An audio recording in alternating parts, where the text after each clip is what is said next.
Okay, so Facebook, Kick, and Twitch are all live now. Okay, so Mr. Matthew, Mr. Atomic Purple Mods. I What's am. up, big dog? I have been stewing. This was in my YouTube video today. Um, I talked about the subject matter I want to get into with you, but I have been stewing on this for days, and I'm like, do I sound like a retard or is this plausible?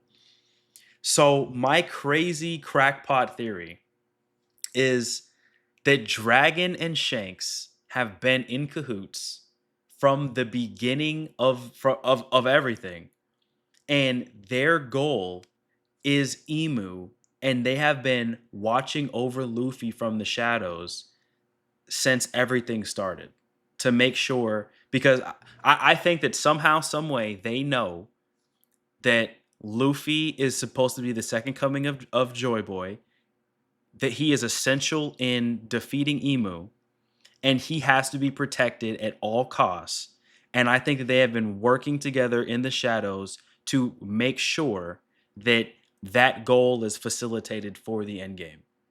Do you ever remember a time where Shanks and Luffy were unaffiliated or unfamiliar? No. Shanks met Luffy when he was like 6, like 5 or 6 years old. I'll go look this up.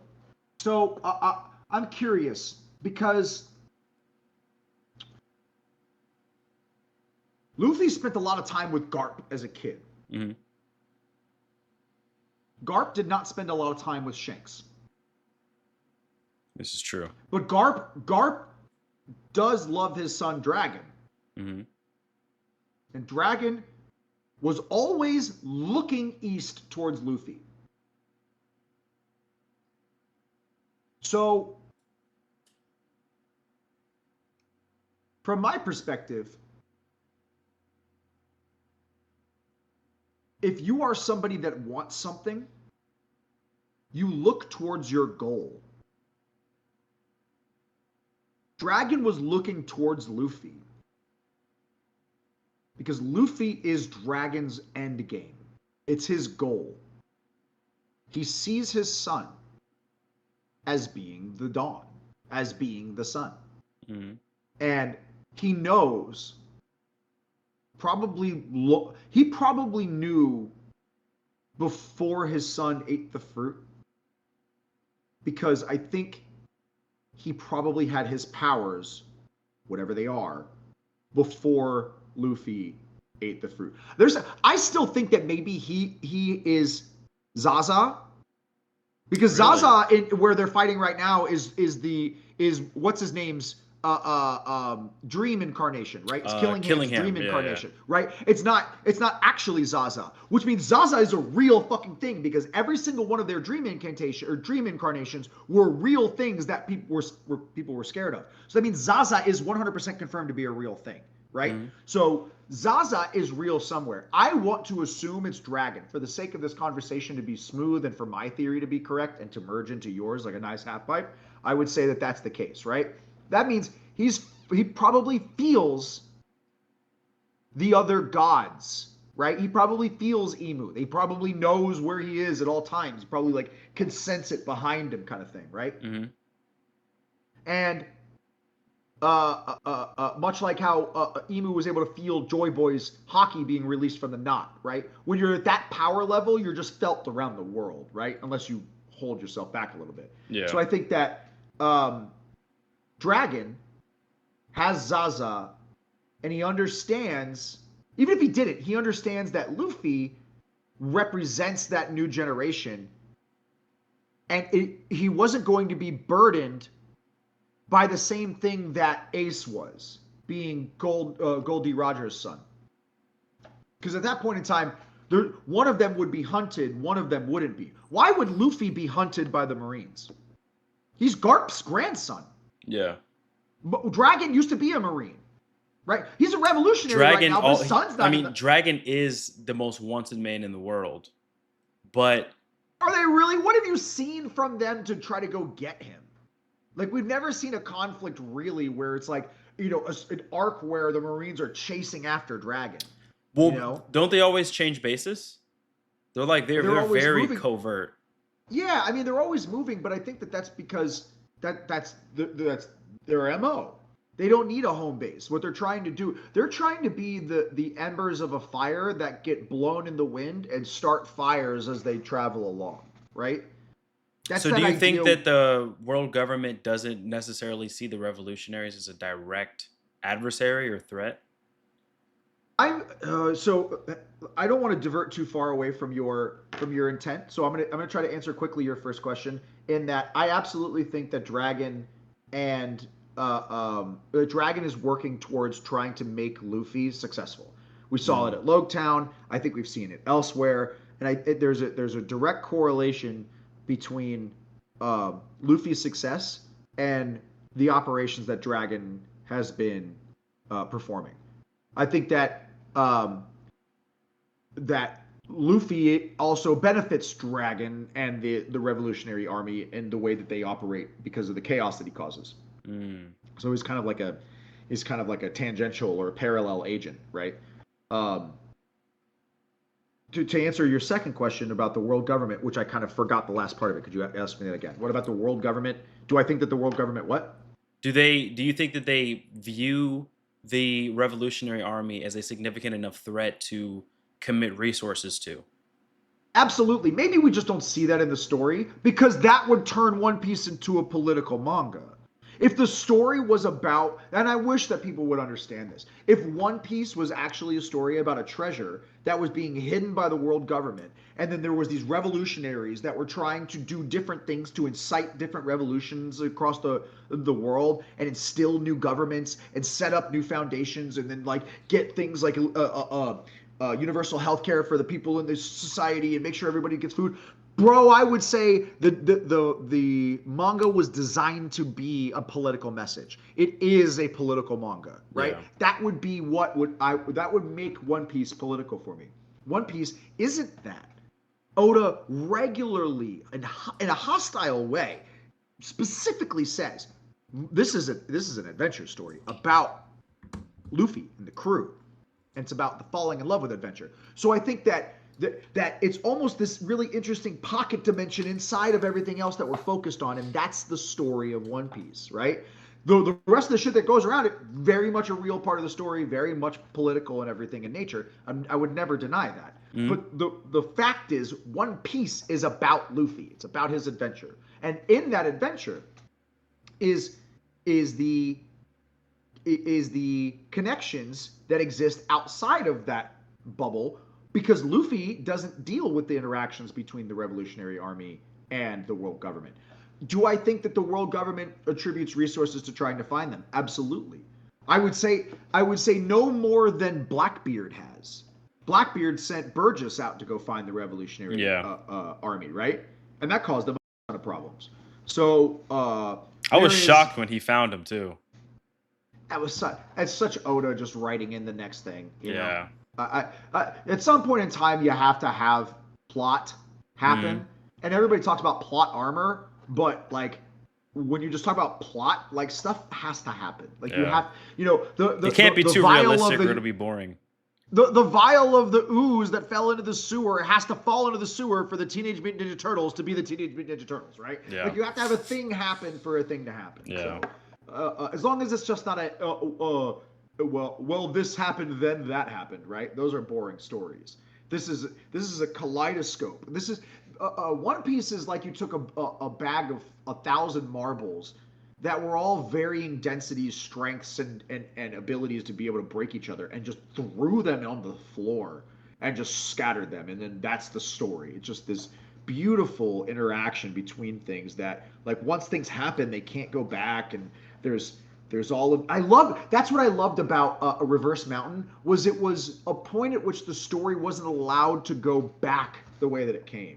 The story very much changed at that point, and it kind of codified that with a visual, with a thematic representation of it. I love that, and I think that the world government Wait, am I being retarded? Is Reverse Mountain, is that when they met Crocus? that was at the bottom when they met Crocus. So at the bottom Okay, of cool. Reverse Mountain, they met Crocus and they met Laboon. Okay. So that moment was a transitionary moment for the story. It became a much more serious tone because then they go to meet Baroque Works and then they go to Alabasta, right? Luffy dies 2 arcs after that, right? Technically, or gets stabbed, not dies, but he gets stabbed twice. Yeah, That was like the most amount of damage he's ever incurred. So I don't know if this is a hot take. Crocodile is one of the most done dirty characters in the show. No, I You think don't think so? Marineford. I think Marineford and the queer Ivankov. setup. Yeah, the Ivankov setup. I think that all of that. I think that leaves him plenty of room. He's not over. I mean, he's in the Cross Guild right now. Well, no, I'm not talking about like plot relevance. I just mean like solely in the terms of power scaling. How so? He upscaled him fighting Mihawk. But he was it was implied he had him literally attack every single one of the strongest people from this generation and the previous one just to prove that he was of the level. And I think that was supposed to be a Luffy upscale. It was supposed to show that Luffy fought Crocodile and had like his cunning got him that far, right? That's the other thing is like everybody talks about Luffy as being like he used to be really creative and now he's all about hockey. Yeah, the story has to make a rainbow. It's like he was creative and now he's all about mastering all these things and then it's going to come full circle. And now he's super creative with Gear 5. And now he's super creative with Gear 5, right? Now we're circling back around again. So I think that Crocodile is a waypoint in that. He's a representation of that power scaling. I do not think that Crocodile's been done dirty. I think that when Crocodile, I don't want to like spoil the end, but I don't know that I'm spoiling it if I'm just guessing. No, because we're talking about Emu and endgame stuff, so no, you're good. Crocodile and Buggy are going to be immensely crucial to the end of the story, I believe. Because I believe that Buggy's actually a Nefertari. And I believe that... Oh, because his hair. And because he has the chop fruit. I believe that Nefertari was the reason why the poneglyphs got scattered. I've seen that theory too. I like that theory a lot. I think. Well, I think you told me about that last time. I think that she has the awakened chop fruit, which would allow her to cut up the poneglyphs and would allow her to scatter them. You know, have you heard the most recent theory that it's Ragnir's ice that the poneglyphs are made of? I did not. Because not even. How would that work if it's red? Painted? I don't know. I don't know. That's why I got the theory. Like stops immediately, but I heard it and I was like, fascinating. There's not very many indestructible materials, but I also think that Oda needs to leave room for other things to be indestructible too, right? Like at some point in time, you just need something to not be able to be broken, so that way it can put a pause on something, right? It's like I'm gonna put this magic thing inside of a chest that can't be opened, right? Yeah. Whatever that is. There's this door. A good example is the door in Hunter x Hunter that Gon and Killua had to push open, right? There's this thing that can't really be pushed. You can't push it all the way open because you're not strong enough yet. But you can push it a little bit and then get to the next part of the story, right? So it's that kind of thing. And I think that ice is really just a representation of Ragnar's the only thing that can make this happen. So Ragnar's the only thing that can undo it, which also leads into the other lore about all the giants frozen at Punk Hazard. So, like, there's Punk Hazard. I think it's right? That's where all the giants are? Yeah. No. For sure. Was it Punk Hazard? I don't think it was. Unless... I don't remember, because remember... Check your chat real quick. Check your chat real quick while I look this up. Half of it was fire, and the other one was Aokiji's. Hey, what's up, J-Jutsu? Two unks talking about anime. I'm weak. What's up, bro? How you doing? Oh, I'm crying. Where are the giants? Got a couple people on Facebook. Frozen. Nothing for Twitch yet. I can't see the names for whoever's on Facebook, but I appreciate you for stopping by. It says I've got a handful. Yeah, everybody, thanks for popping out. I might have a couple people I don't know, but everybody that showed up for the stream, much love to you guys. God bless you all. At the end of the stream, I'm definitely going to pray for everybody, even the ones that aren't here anymore. So God bless you all for coming out, man. And this is absolutely, it's getting posted on. I'm just going to post the full VOD on YouTube after this. Magnifico. Well, shout out to the YouTube population. Shout out to the Facebook population. Shout out to Instagram. Yes, sir. Facts.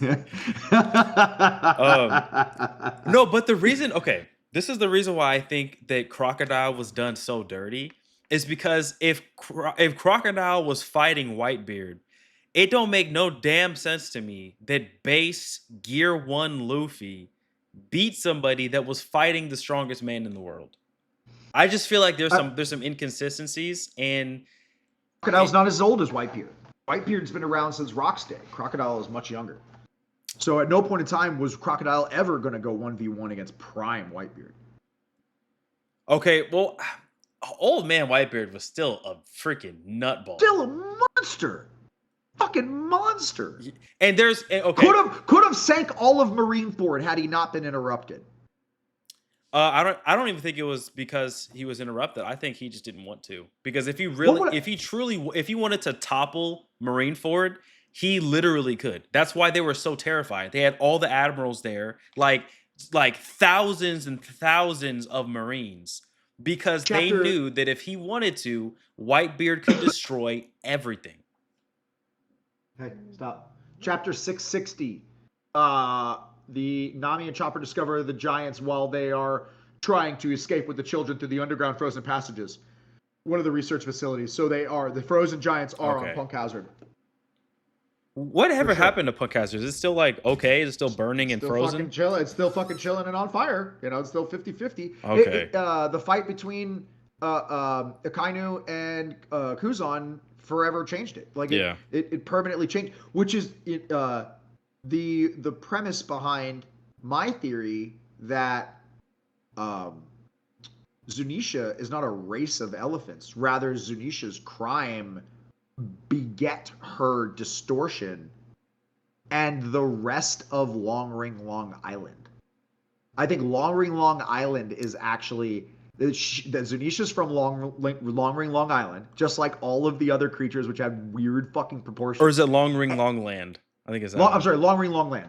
So Long Ring Long Land, and then that's also I think where the One Piece is in the middle of it, or something is there. Some end of the story is there. Maybe that's where Zoe comes from, right? Maybe Zoe comes from the middle of Long Ring Long Land. But I definitely think that that's where a huge part of the story is going to take place again. You know what's funny? Because I've seen like diagrams of people trying to make sense of Zunisha's existence, and I've seen like a diagram. Like if Zunisha is walking in the middle of the ocean, yep. How long do them damn hooves have to be? That's like thousands of miles long. And to be tall enough to still have a civilization on your back? Yeah. Well, I think that there's certain parts, you know how like if you were to look at a topological map of the Earth, and then you were to remove the water and look at the ocean, I think that Zunisha probably has a route that it walks that it can walk. Rather than walking everywhere, Zunisha probably knows where. I'm fucking brilliant, dude. Get ready for this, right? Zunisha is old enough to remember the Void Century, which means Zunisha was around before the water was risen by 200 meters. Zunisha knows what the world looked like before the water was raised, so she knows where she could walk. Wait, is Zunisha a female? I just presume as much because Zunisha sounds like a female name. Okay. I call it a female name. It's probably a dude. I don't fucking know. I'm just calling it. So the elephant. Sure. I also view elephants as being primarily feminine, just because they're such compassionate creatures. Yeah, well, like the matriarchal society, right? Yeah. So, so Zunisha, I believe, is a Long Ring Long Land byproduct that understands what the world looked like before. So there's no reason why it wouldn't know where it could walk. It knows where everything is. It's probably just walking between the places that it loves. It's like, that's how it eats or something. It probably goes somewhere where it knows it can get some food. So that would be my I don't hate that theory. I don't hate that theory at all. I don't know anybody that said it. That's a TJ and Atomic Purple Mods custom original. It's an APM special right there, boy. APM special, baby. Oh, so what else we got? I don't think that the world hot takes. I don't think the world government is actually the big bad of the story, despite what everybody thinks. By the way, my finger got stung by a bee. That's why it's like 9 times bigger. Oh no! Yeah, I try to help the little motherfucker out of some water, and I try to scoop him out. I was like, "Oh, he's not gonna sting me. We're friends." And he's just like, "No!" I was like, "Ah, he betrayed Oh me." no. Yeah, it's like the frog and the scorpion story. It's like, "I'll help you get across the river." It's like, "Ah, you stabbed me, you bitch. Now we're both gonna drown." Oh my goodness. So I But think I hot take: oh go world ahead. government is not the big bad guy, and I think Blackbeard's actually the big bad guy. A lot of people think that Blackbeard is going to be the final villain, and I Well, okay. there's a difference between the final villain and I think the bad guy. I think that Emu is just corrupted, but he's not the bad guy. He's not the villain of the story. People throw around these words like they know what the fuck they mean. It's like calling people fascists, you know? Yeah, It's basically. exactly the same crowd. It's the same fucking people now that I think about it. Because when I say who is the villain of One Piece, are you going to say Emu? Are you going to There's a say lot of are villains. you going Like to say there's no one the world central government? one. A lot of people would say I would say 90% of people would say it's the world government. I would, based on the zooming in of the regular zooming in of the people that are in the world government, especially and specifically in letters, the fan letter Hmm. episode, that Oda understands that it's not just some people. There's a large majority of the people that are in the Marines that aren't bad people. No, not at all. They're just going to work and trying to And do what they and think you is know right. what? I've been okay. Okay, I'm really okay. I want to tie back to why I think Shanks and Dragon are have been Mm, working together like for walk me Luffy. along. But to address that point real fast, because I like that a lot. Pirates are scumbags. The Marines are necessary. We're following Luffy and the Straw Hats this whole story, and so we have this false consensus that pirates are somehow not that bad. Yeah, they are. The Marines are a necessary evil sometimes. And even if you think that a lot of the stuff they do is evil, they're still necessary because pirates go around from island to island. They extort people, they kill people, they steal, they Why brutalize do you need them. Shank's flag? Why do you need Whitebeard's flag over your Exactly. island? Why do You you need need everybody's you protection? need private Yonko militia groups to protect these places because other pirates are scumbags. It needs to be protected from Big Mom. The fuck? From what? From what? Submarines? Like, the fuck out of here. Get the fuck Submarines. out of here. Oh my gosh. The Yeah, pirates are the problem. exactly. Which means that Joy Boy was the original problem.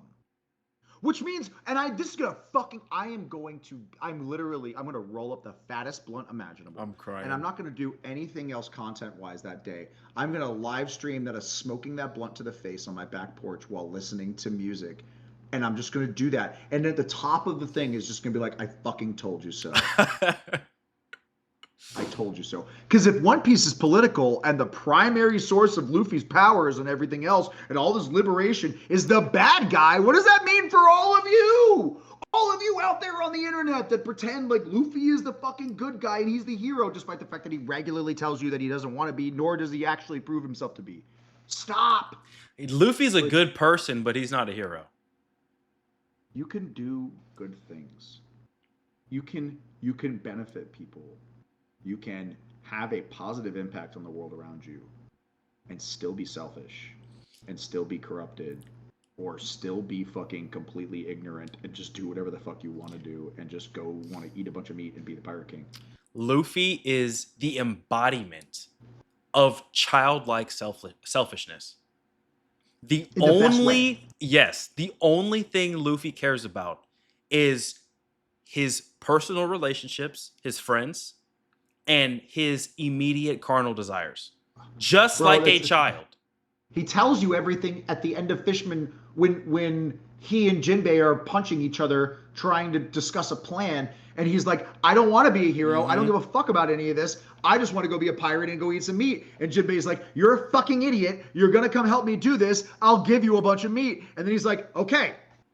But it There's was no so other funny thought. to me because he said I don't want to be a hero because a hero is somebody that would get a bunch of meat and then give all of And his meat share it. away. And I share it. want all And my share meat. it.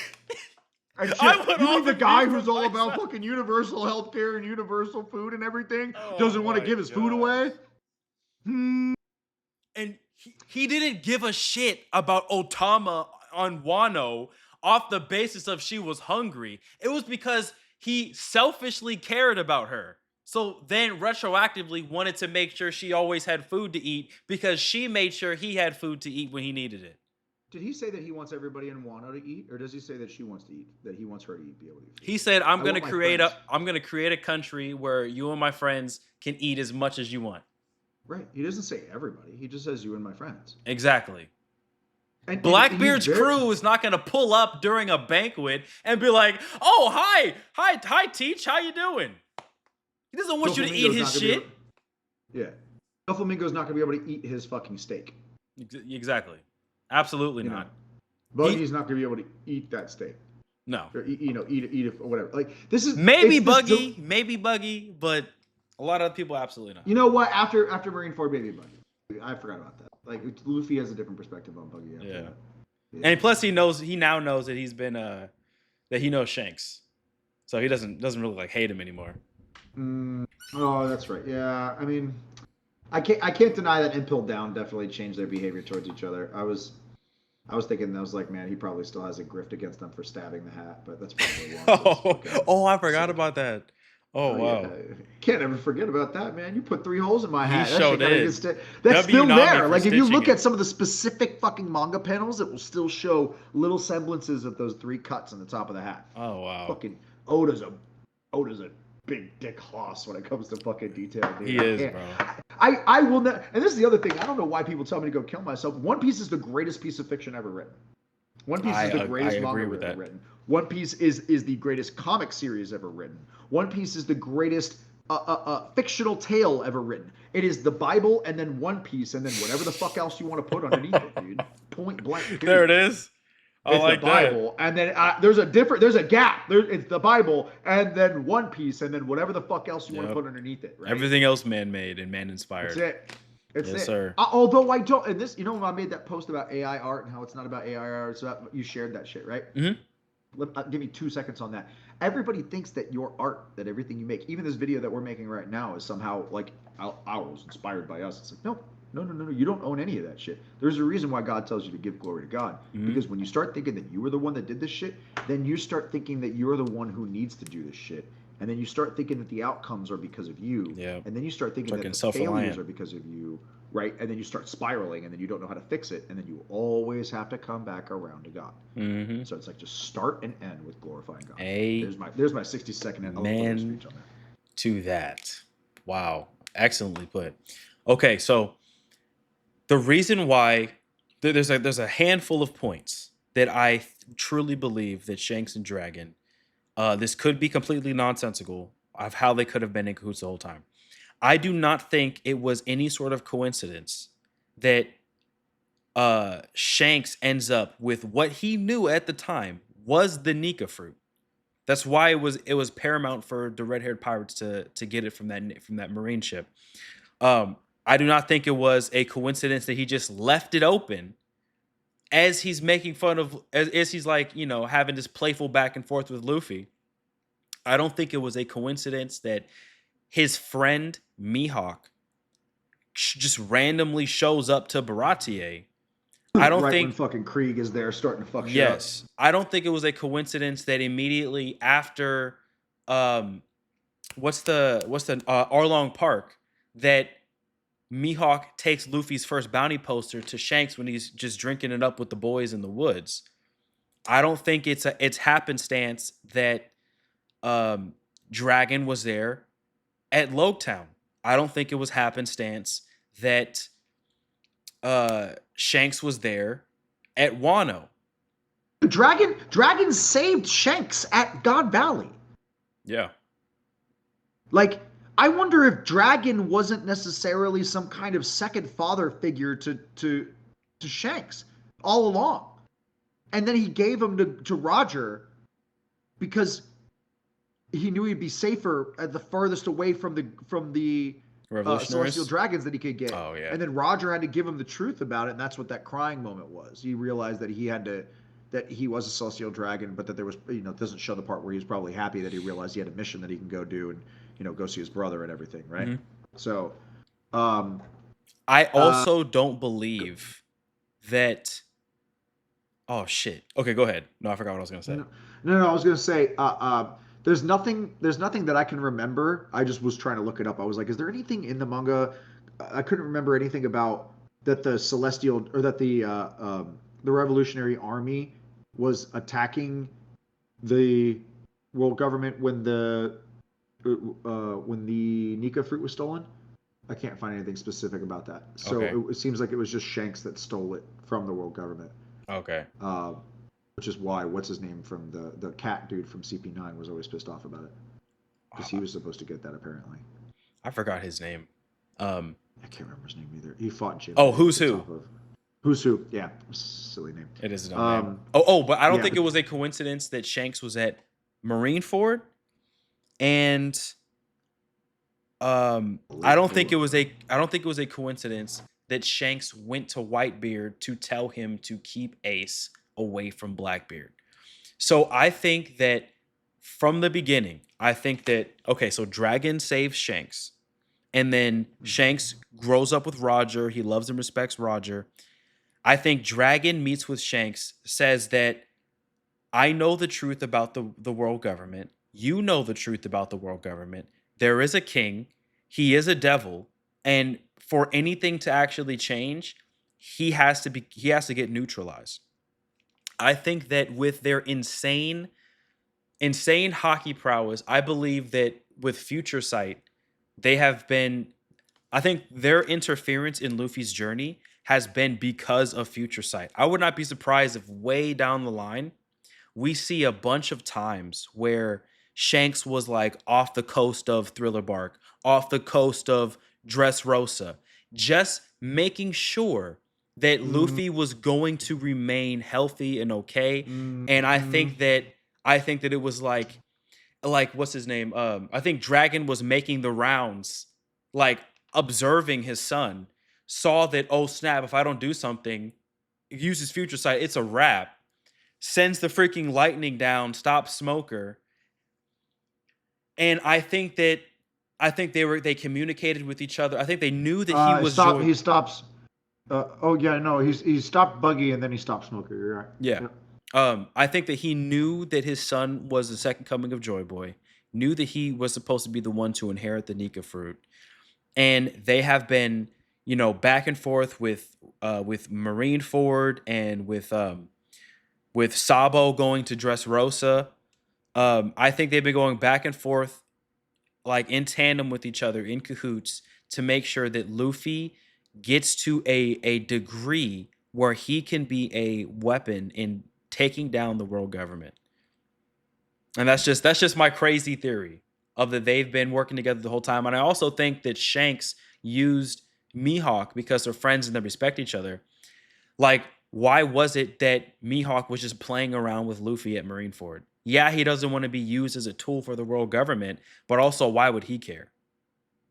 Why would he care in what happens to Luffy? It's inconsequential to him. It means nothing. Why would he not neutralize him? Because he could if he wanted to. He knew we needed to activate him probably to help him out because after that, that was when Shanks started showing up more.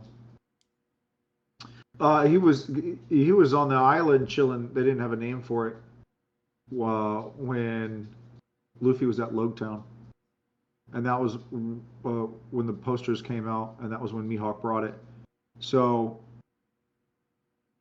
um, And yeah, I don't. also why would Mihawk give a damn about Zoro begging him to train him? Why? Why would Mihawk? I think it's because he Oh, knows like, okay, this is Luffy's right hand man. Let me do something to because he didn't ask for anything in return. He lost his eye, so maybe you never know. Um, but he's do like, you know he lost his eye? the implications he lost his eye. So maybe he does still have it. I mean, there are so many parallels to other stories. It wouldn't surprise me at all if that was a Kenpachi thing. Okay. Well, if he was so close to death on Wano, why didn't he? I just don't Bro, you understand. think that Rock Lee wouldn't let himself get near death and then not take the weights off? Like that's just like the personality type. So he thought that he could tank it. Sure. He did. Yeah, he did. He did. He was like, "I'm fine. I'm no. That's weird. What's that thing?" You know? As he passes out unconscious. Yeah, I've had that happen before. You know, you're just like, "I am perfectly fine. I'm no longer fine." Mm. Also, this is the one. Okay, I've never had anybody give me a legitimate, um, like like a legitimate reason for this that made any consistent sense. So I'm very curious of what your take is. How in the world, like, what plot relevant purpose do you think that they are going to end up giving to Shanks for losing his arm to a Sea King that 17-year-old, fresh off the island, Alvida Barrel Luffy one shot? Hell yeah. No, that's the answer. He got a cursed seal when he went to fucking Marijua. So when he went to go meet up with Shamrock, he was given a cursed seal, and that was the whole point. And so to get rid of it, you see it when he's in the hot tub with Shamrock, or not with Shamrock, with Scopper. When he's in the hot tub with Scopper on Elbaf, and they're talking about Luffy, Mm-hmm. he has a cursed mark on his arm. Really? So he saw it as a perfect opportunity to just have it get ripped off. Because now he's not subject to Emu anymore. Emu doesn't know where he's at, what he's doing. So, oh, and that was never you. That's a is that an idea that you have, or was it? Because I haven't read the manga thoroughly. 100% confirmed. Here, I'll pull up the page for you, and then I'll share the screen. Okay. Give me 1 second. But yeah, Shanks and Scopper in the hot tub and Elbaf picture. I was just looking at this.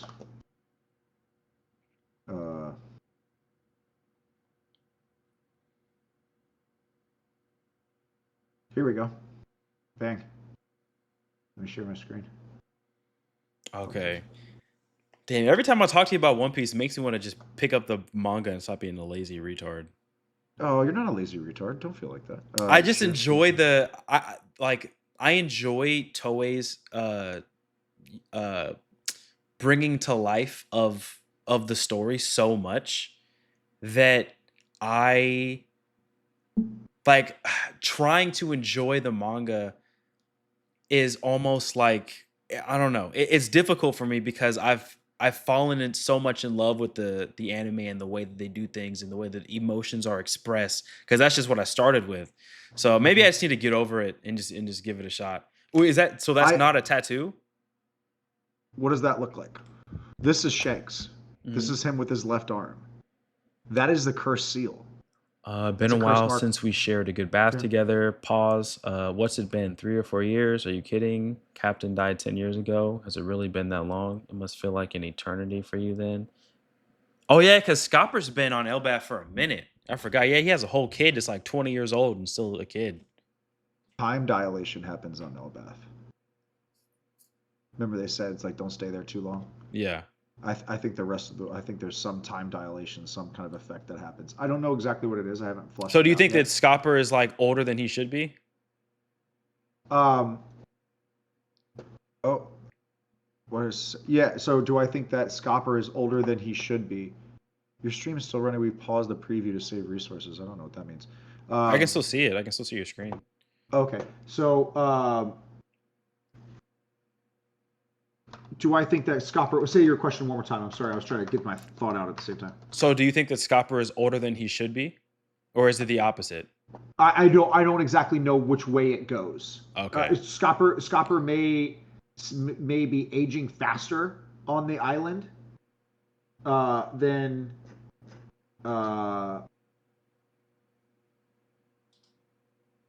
he's supposed to be, or he may be aging slower. I would be willing to wager that it's probably faster. Like he's growing older, but he's not like from Elbaf. Okay. So I'm trying to find an image. Yeah, because this, I mean, this is a very, very, yeah, like you're probably very much so correct, but this doesn't implicate to me a concrete that's a curse seal, unless I'm just ignorant to what curse seals is supposed to look like. Um, I am going to show you. So they talk about it more in the manga. Okay. Um, because Harold gets an advanced version of it. Is it the oh? It's the same image. Yeah, well, it's like here. Here's a good example. I'm just trying to find the manga pages that it has. Right. So can you see this screen right here? Yes. This new screen. Mm-hmm. Okay. So, dang it, where did it go? I just had it. Shiza.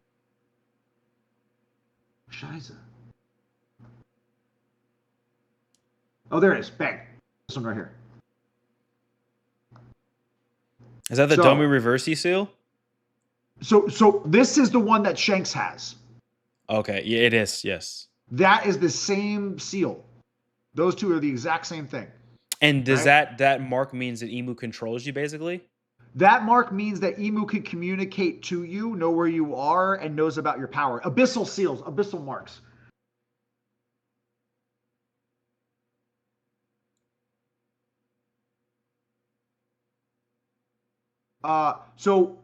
Emu imbues him when he submits to Emu. He then gives him this mark, which allows Emu to like actually inhabit your body and like take control over you. I don't know if it allows him to inhabit your body necessarily, and that's why he had to get mollywopped by his son to get killed before he took over and destroyed the whole kingdom, right? Mm-hmm. Because in this moment right here, Emu is essentially, spoilers, everybody, Emu is essentially telling Harold, you don't have a choice now. You've done fucked up. You've gave me control of you, and I sent you back home, and I made you put an abyssal seal on your floor, and now I can teleport. Is that the pentagram thing? That's that pentagram thing, yep. Because it stays there afterwards, because when Luffy and everybody goes to visit Elbaf, it's on the floor. Yeah, it is. That's because Harold allowed it to be. It's like essentially installing an elevator for Emu. So, yeah. Damn, bro. Oda is him. Yeah. Oda is he's Himothy. Okay. He's Himothy Jordan. He's showing exactly why and how Shanks, like it's contextualizing why Shanks sacrificed his arm without putting it in your face. Hey guys, look, this is what happened.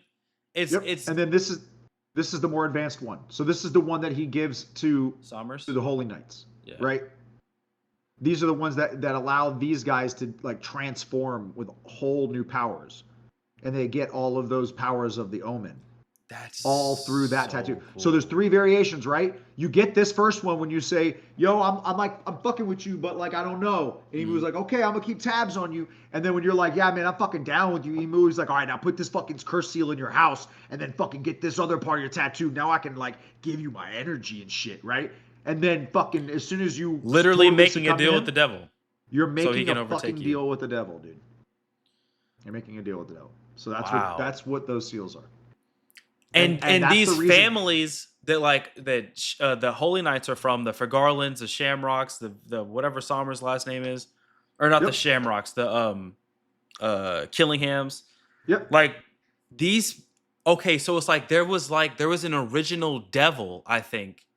Maybe it was, or maybe the Nerona family made a deal with the original devil and then subjugated all of these other ones that submitted themselves to it.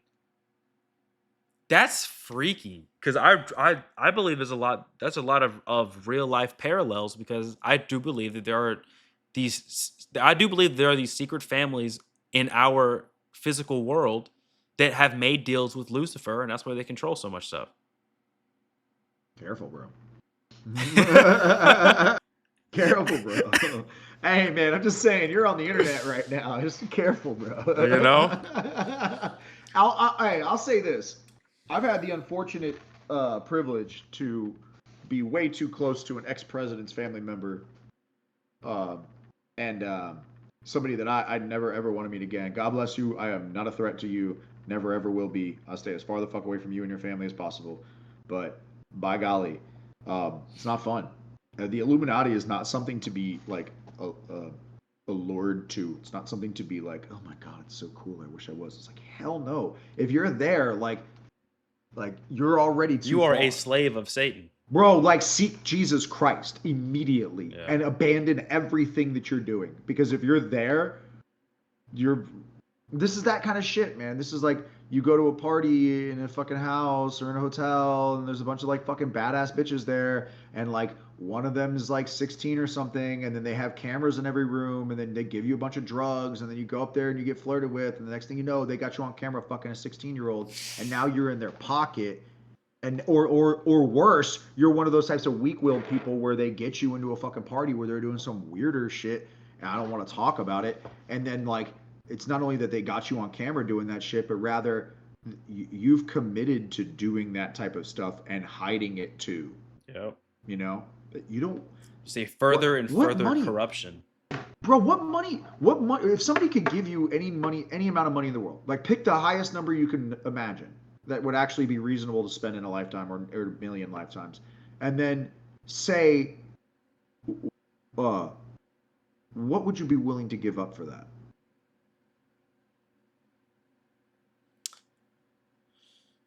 It starts to get a little creepy when you start to realize it's like, well, I give up my time for fucking $35, $40 an hour whenever I'm working a really good job, or I'm fucking blah blah blah blah blah blah blah blah blah. And it's like at some point in time, it's like you're actually willing to give up a lot. So how much of your soul are you willing to give up? Because if somebody was willing to come and give you the solution for all your problems, you're telling me you wouldn't give up a little piece of it, or maybe just because what do you know about your soul? That's what's happening. I have been tempted into sacrificing my maybe I'm just not a bag chaser. I don't know, man, but I have been very heavily tempted into sacrificing my integrity. Like especially with social media, there have been a good amount of people on several political spectrums that have tried to uh instigate me or bribe me into doing something that would disappoint my Lord and Savior. And I am very, very easily someone that will say no in a heartbeat because Mm-hmm. I fear God more than I love anything material on this planet. And that's not that I'm I better. love That's not God. that I'm better than anybody, but it Mm. is man and easy. If you immediately fold your relationship and your witness for an easier life, that is completely antithetical to the way that we see the strongest men of God in history suffer for Christ.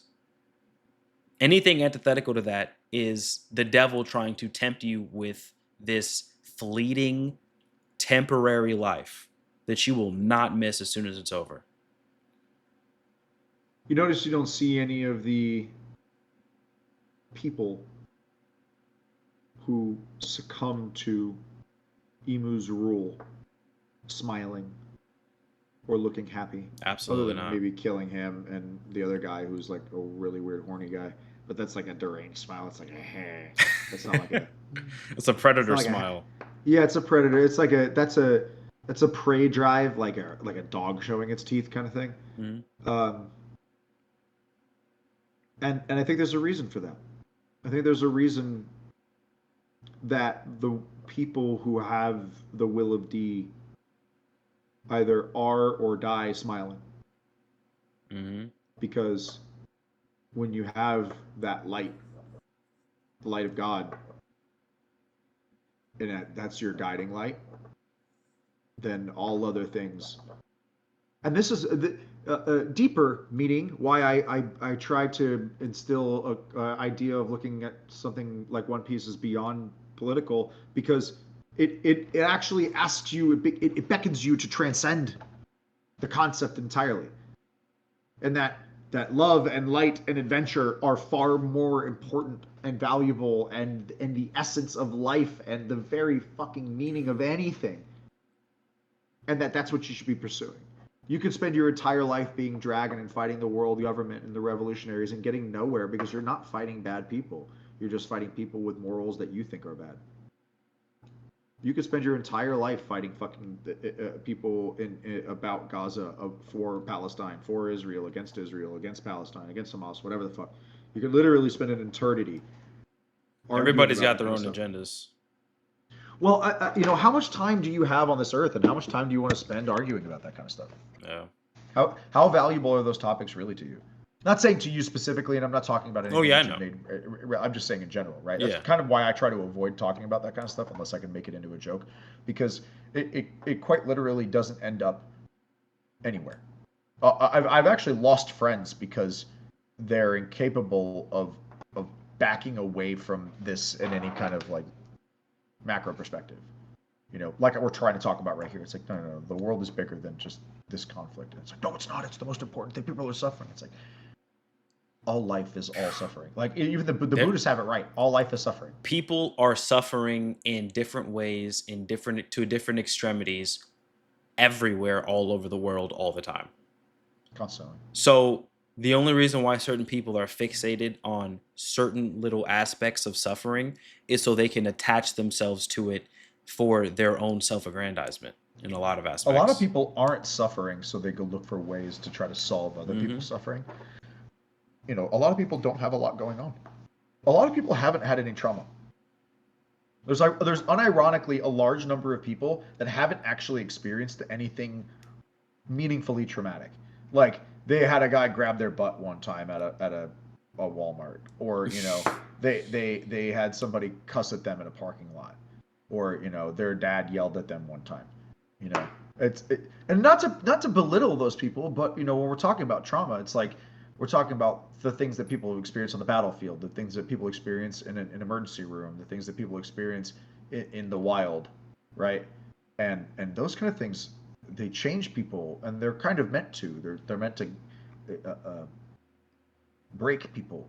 This world is not meant to keep you alive. It's meant to kill you in as many different ways as possible. So trauma Fallen is just world, yeah, well, it is. trying to Imagine find our way imagine a back home. world that God said, yeah, you sinners, guess this is your punishment. You know, it's not People hell. see themselves as people and not spirits inhabiting a body made in God's image. And yet they'll constantly pump themselves full of SSRIs to try to like deal with that disassociation that they feel and that cognitive dissonance. They're aware of it, they just don't want to confront it. They don't Hmm. understand what it means. They can't process the reality. You know, I have, I very much have. It's brilliant. It's beautiful. It's infinite and finite and colorful and endlessly black and white. It is everything in between and nothing at all. It is every drop of rain and every bit of ocean water at the same time. You know, and to understand that and to hold that in your mind at any one point in time, let It's alone too at much all for points. our mortal So what the fuck are you beings. supposed to do with that? Yeah. What are you gonna do? You know what you're gonna do with that? You're gonna sit on a mountaintop meditating until you turn into fucking stone, which happens all the time. Motherfuckers just turn to stone because they're meditating for so long. Congratulations. That's why they have a concept of a bodhisattva. You can achieve enlightenment. It's just a stage. You achieve enlightenment, and you break out of dharma, you break out of the cycle, you break into nirvana, The and then you issue is can. that people take that state and they idolize it and they turn it into their god. Same people that would worship Buddha. You realize Buddha would just laugh at you, not because he thinks that it's funny. He thinks you're funny for thinking that you're going to achieve enlightenment following him. Every single Buddha has always said you have to discover your own path. It's all about a path. It's a journey. It's an understanding. Because they all understand it can't be taught. I cannot teach you enlightenment. I But cannot even those talk to people you. are still lost because they think that Of they course they are. themselves can figure it out. They've chosen a route of selfishness. They don't realize that very thing that they are trying to use to drive them, or that they think that they are, is the very thing they need to let go of and have die.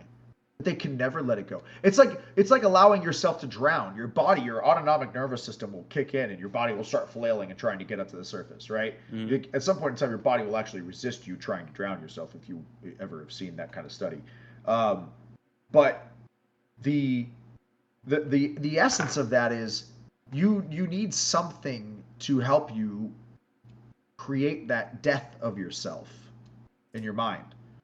I've used DMT. Mushrooms did it for me, but DMT was more of a regular ceremonial thing that I used. I don't need it anymore. I haven't done it in years. But it's one of those things where when you do it, if you do it for the right reasons and you go in with the right questions, you'll get all of the answers. And how you then go about moving through life once you know that.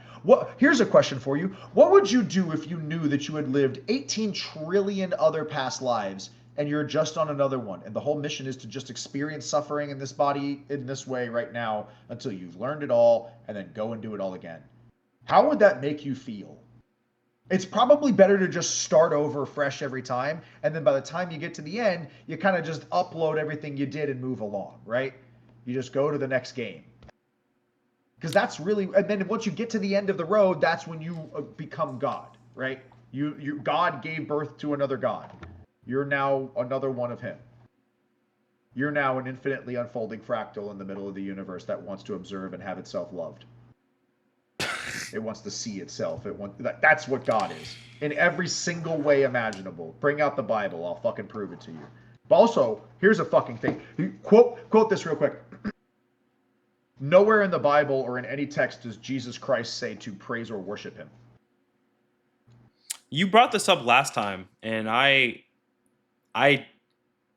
wish that I did not think this was going to come up again. So I'm just saying. Well, I'm just saying it again so you could clip it because this will be a shorter video. So we could just if you want a hot ass take, you should not be worshiping Jesus Christ. You should be worshiping God, and you should be like focused on Jesus Christ and following his footsteps. Like he should be your he is your savior, right? 100%. He provided he is the lamb, right? But you should not worship him. You don't worship the lamb. You worship God.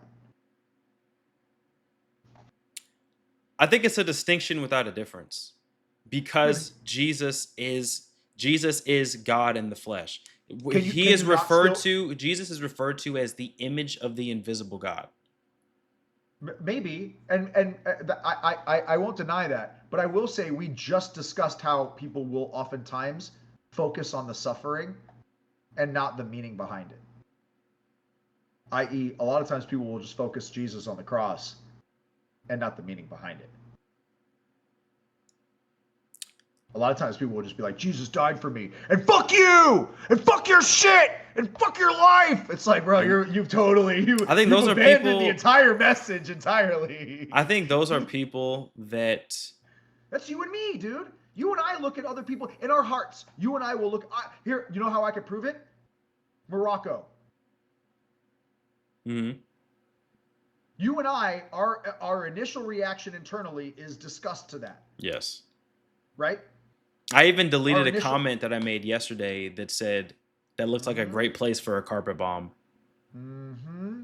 And that is not like you. That's not like the you want to be. Yeah. It is like the you that reacts to this stuff. It's the me that reacts to this stuff. I understand. I'm the same way. I don't deny it. I don't pretend it like it doesn't exist. I made a whole video about this. I was like, I am not a nice guy. I am not a good person.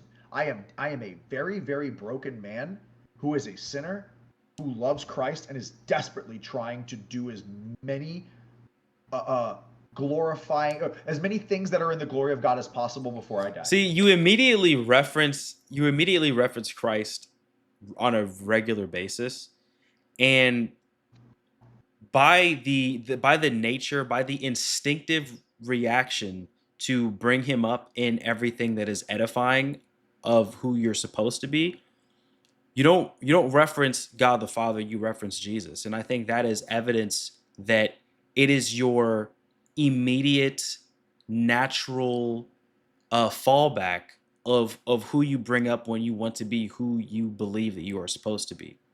I don't worship Goku. I want to be exactly like Goku. I don't worship Luffy. I want to be exactly like Luffy. I don't worship Ichigo. I don't worship Naruto. I don't worship my heroes. I don't idolize them. I don't turn them into my idols. You won't go around my house and find a bunch of pictures of my fucking favorite animes.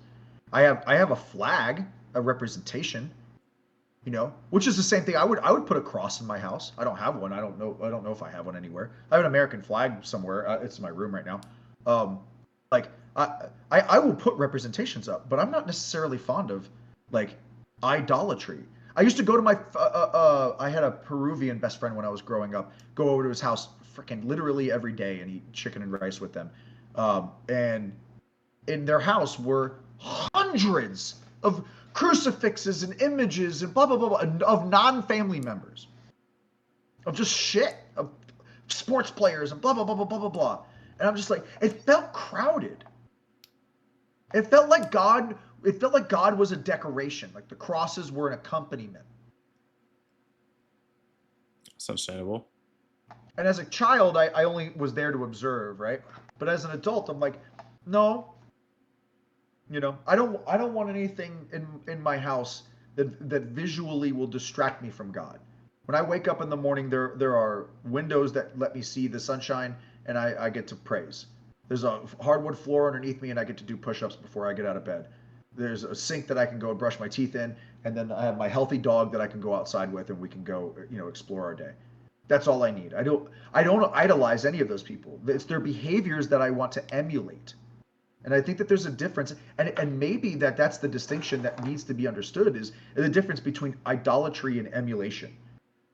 And I think that's where the trans, we could have a whole conversation about this. I think that the trans issue is that they are people that are trying to emulate other people, which is why men feel like it's really weird that you're just saying you're a man, Elliot Page being an example. And then women get really offensive when men just transition to being a woman, right? So it's like there's this disconnect in that way. I've always brought up, sorry to interrupt you. No, I was trying to shut up in some way that made sense.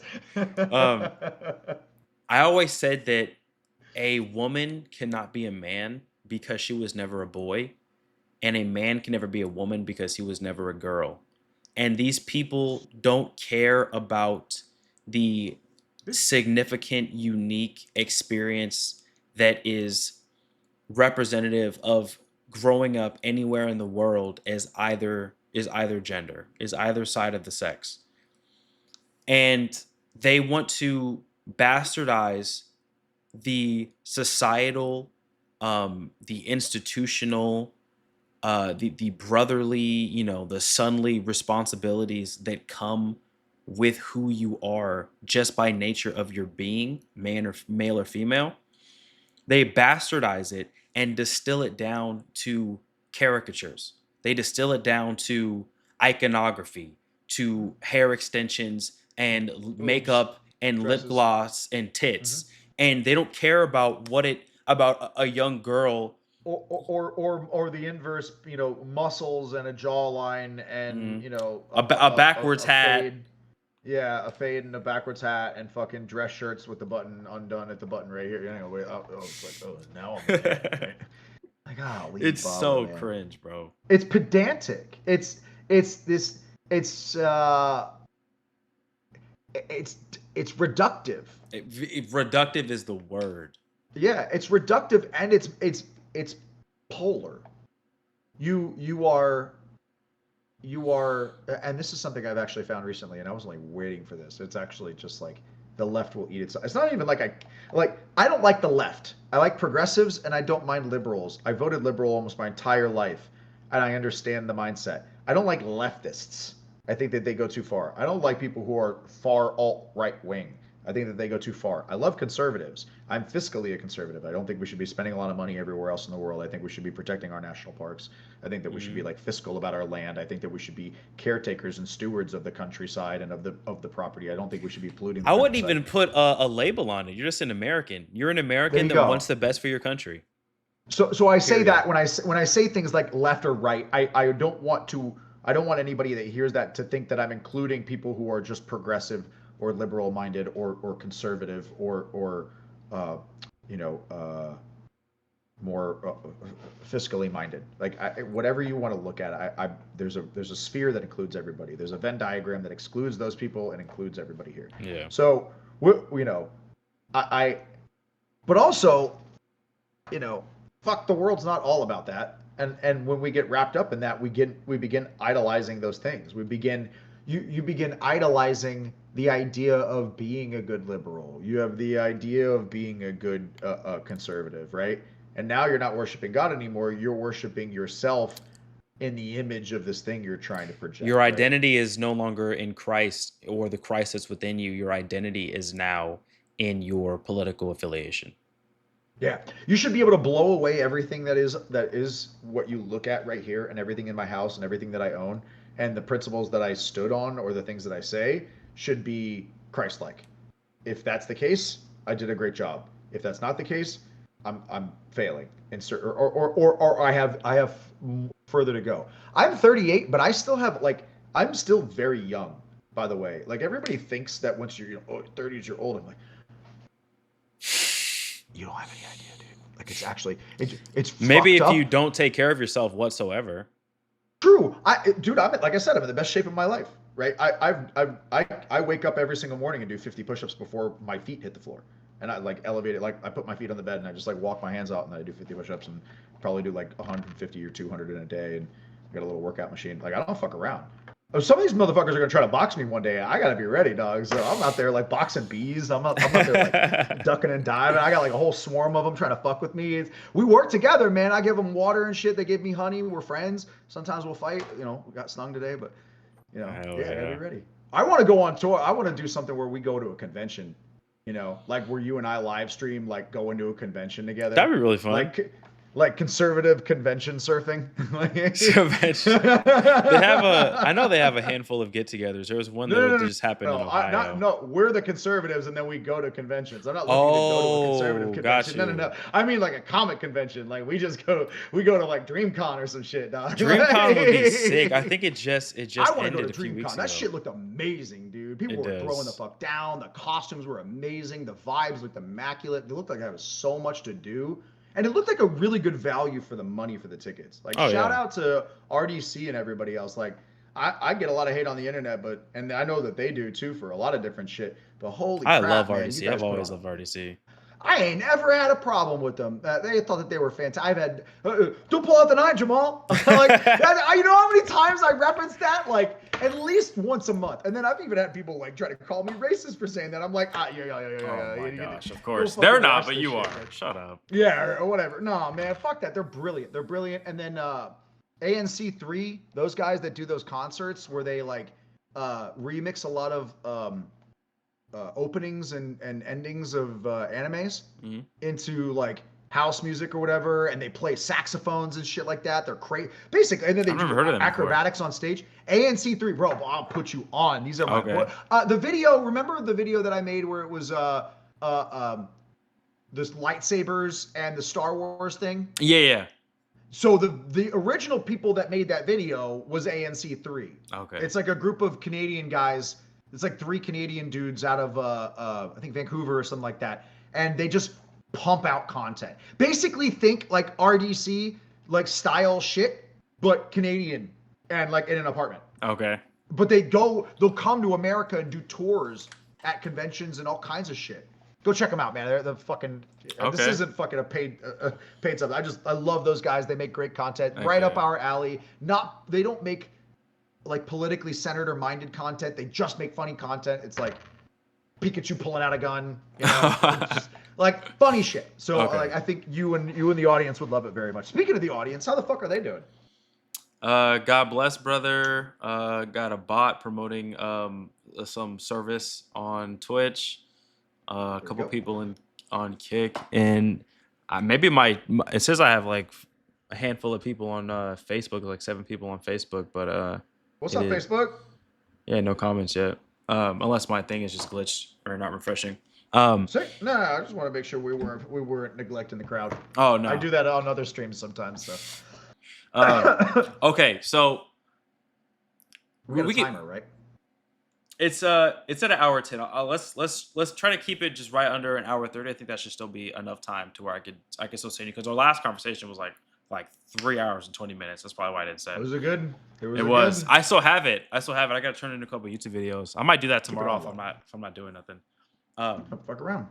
So just to tie it back to One Piece, because I don't know if you want to stream after this. We could talk about whatever. Sure. I'm super down. I'm But Do you think there's any validity to or any plausibility of my Shanks dragon cahoots theory? 100%. Okay. 100%. I think what you're going to see is I loved your idea of Shanks being off the coast Hmm. for a lot of events. Um, I think that like a flashback of something like that for either Shanks or Dragon would be Also, totally. Shanks' figurehead on his ship is a dragon, and so is dragons. And I don't know if that has any parity to it. I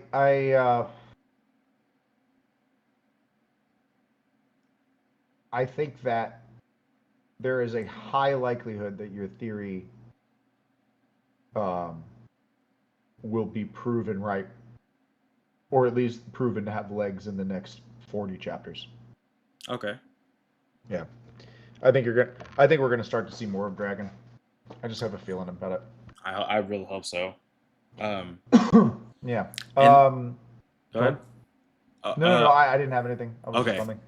So my second question is, what is your opinion on Luffy getting skewered by two like legendary like black blades from the Void Century?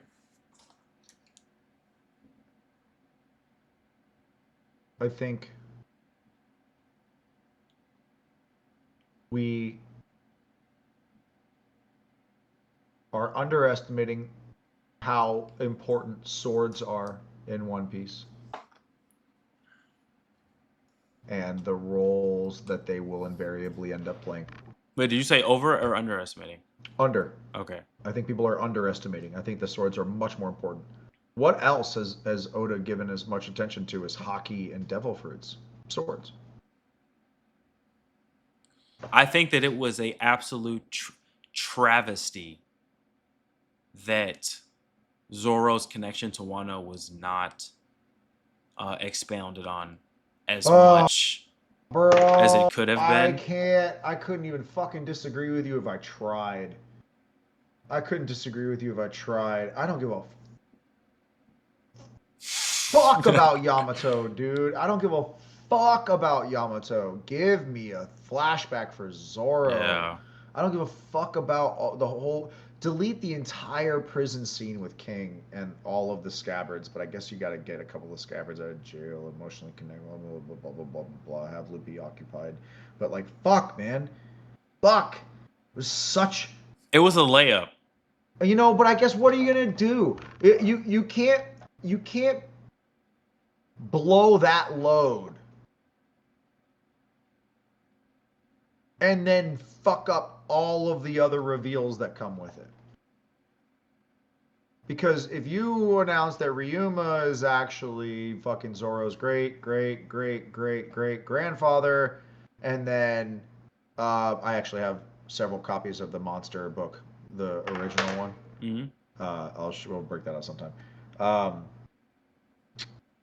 and that Ryuma was the skeleton that Brook fought on Thriller Bark, and that the reason Which why he Gecko handled Moria, handedly. yeah, the reason why Gecko Moria had Ryuma's fucking body from Thriller Bark was because By Kaido, Ryuma was Kaido and actually a Wano. fucking, fucking, what are the, he was related to Odin, the Kozuki.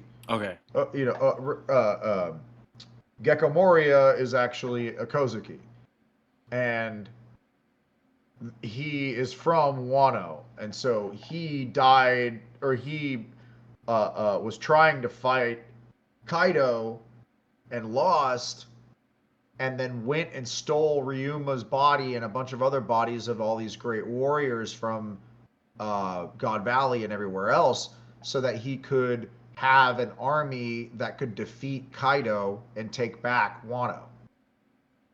And the reason that's the whole function of his purpose, was to develop that army. And so if you reveal that early on at the beginning, middle, or near the end of Wano, before Luffy beats Kaido, you you kind of break that reveal from happening later on in the story. because I think that Gecko Moria still has a huge part to play in the story as well as Crocodile and everybody else. I think all of the I the hate original Crocodile so stuff. much. I hate him. Oh, I'm so torn. That's why I make so many videos of him Wait, as wait. Trump. Did I just say Crocodile? You hate Crocodile? I was gonna say I make so many Wait, videos of no. him as Trump because Is that what I you said? said Crocodile, yeah. Oh, I'm sorry. I meant Moria. No, You no, hate no. Moria? Crocodile is cool. I hate Moria. I think he's a retarded. I Kaido's my favorite character. Kaido is my favorite character, and it made me so happy to see that Kaido beat his ass so bad that he turned him into a fat retarded clown.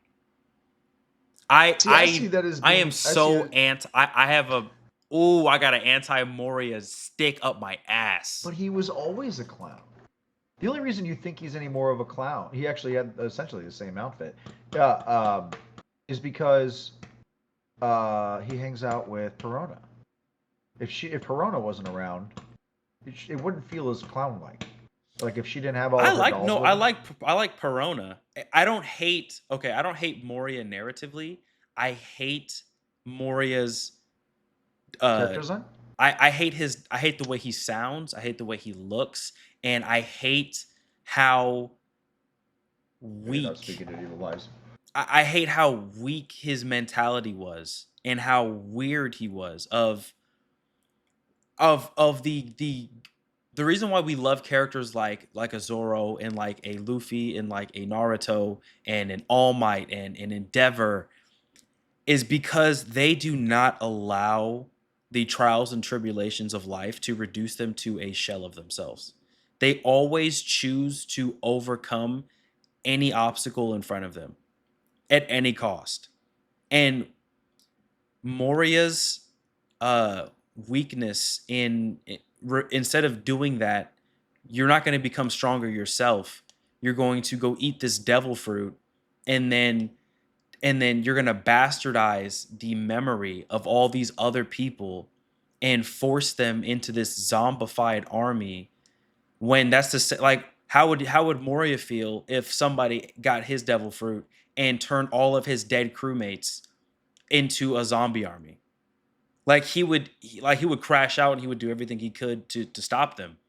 And I don't respect him and the way and the reason that he tried to just like he wanted to tear apart the Straw Hats and bastardize everything that they had done to come so like they had come so far. I think they went on Thriller Bark just because they were Luffy was like, "Ooh, look, it's an adventure," and because Nope. Brooke told him that they had his shadow. But I think that it was less about that and more so about Luke, because Luffy was on the Mary, jumping up in the air, clapping his feet together, like he Yeah, wanted. he was really excited about going for sure. Yeah, he wanted to go explore, and But that's all. I know the That point that's of his character is that he succumbed to that weakness and he did everything that he thought that he could do to replace the emptiness that losing his crew like left in his heart. I just don't like it. I just think it's lame. uh we're gonna rehash that at some point because that's a it's a very misunderstood arc. You think so? Yeah, and I could break it down for you. How much time do we have? Uh feel like 15 more. Let me get five. Okay. Um, put you in Gecko Moria's shoes.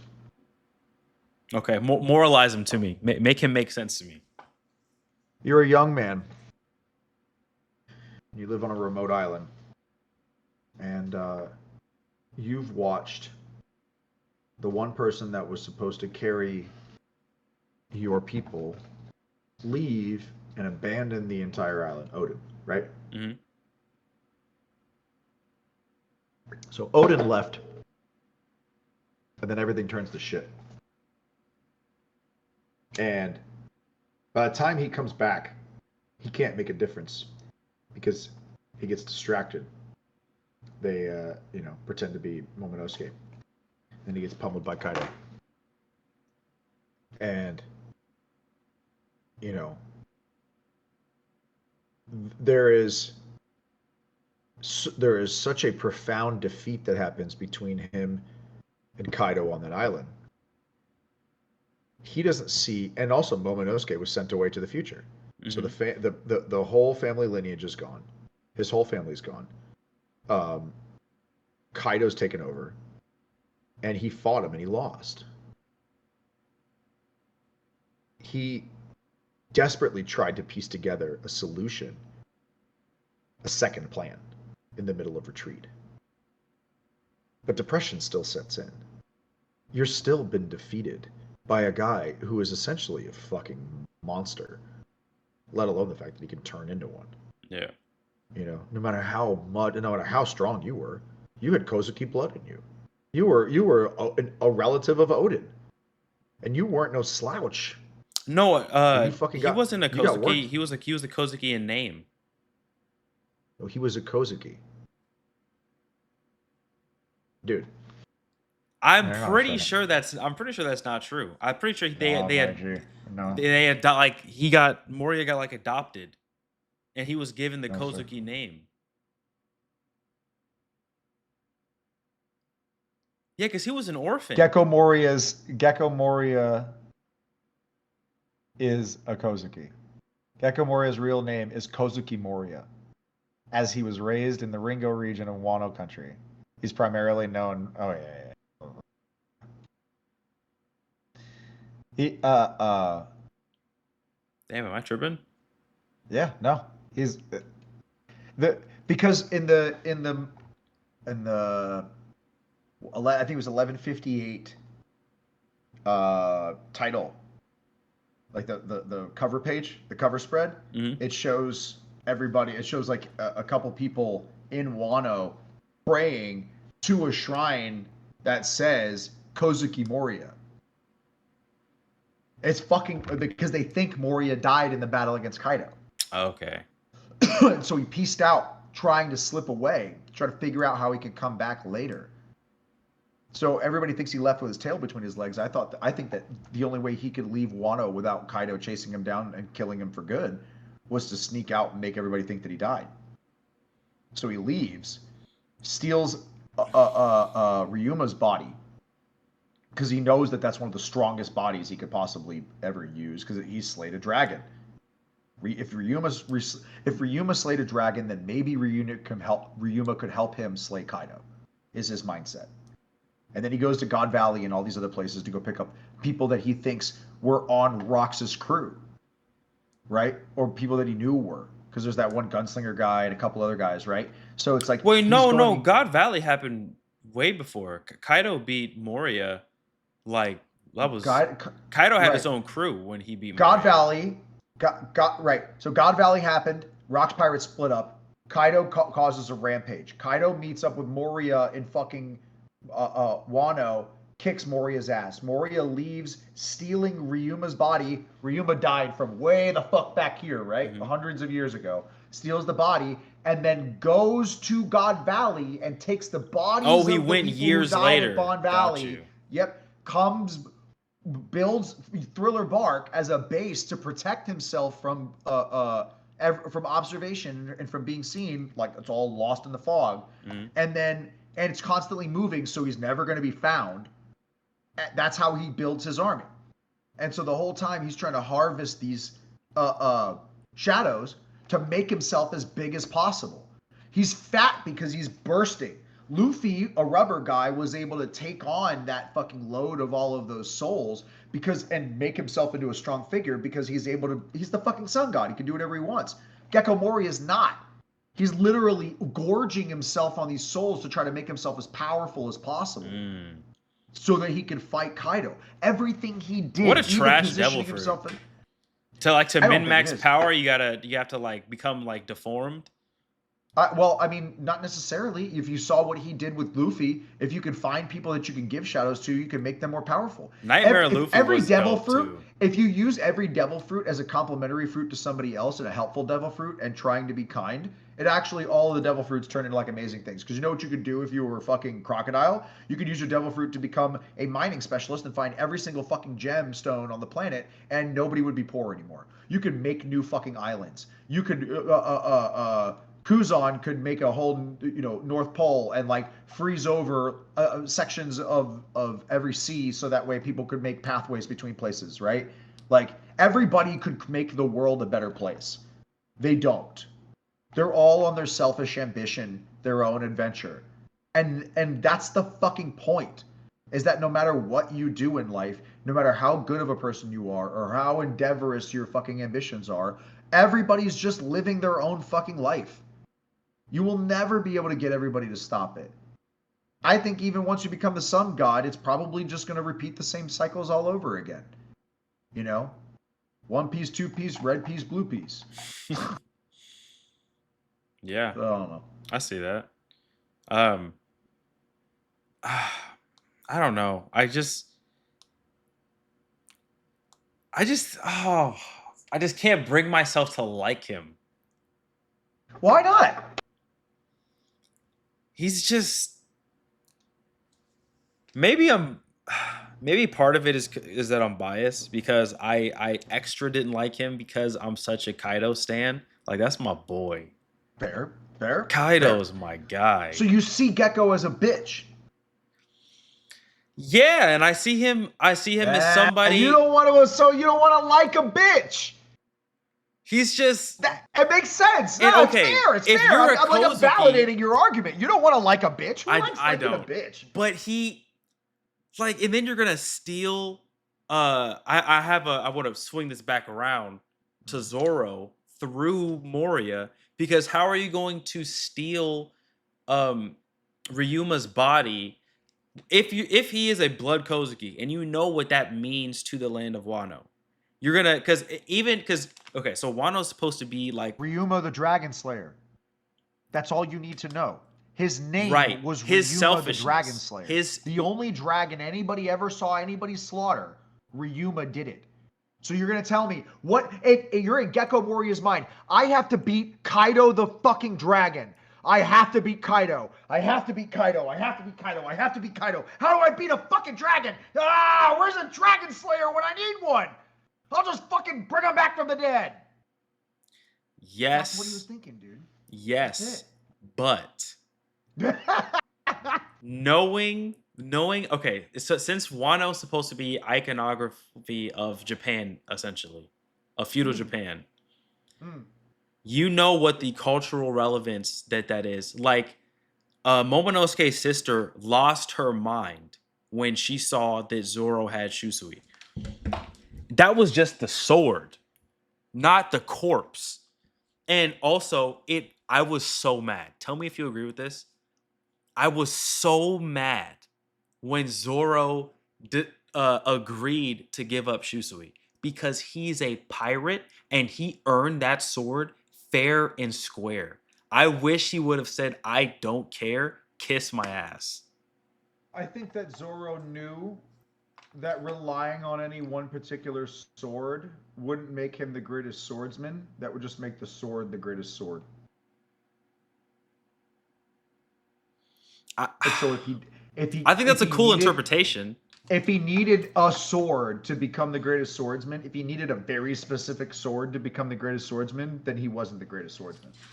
The greatest driver in the world can drive any car better than anybody else, not just the greatest car in the world. Yes, but okay, Enma is like his ace in the hole. You do want to have that motherfucking thing on you. I'm not lying.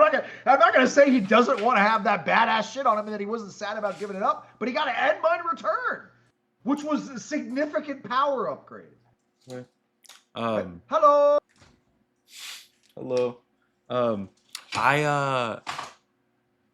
I just think that the fact that he's a pirate, like if it was, remember at the beginning of Wano when Luffy was given by Oden's dad, he was given that or he wasn't even given it. He stole, no, it wasn't the armor. He stole that like Kitetsu sword.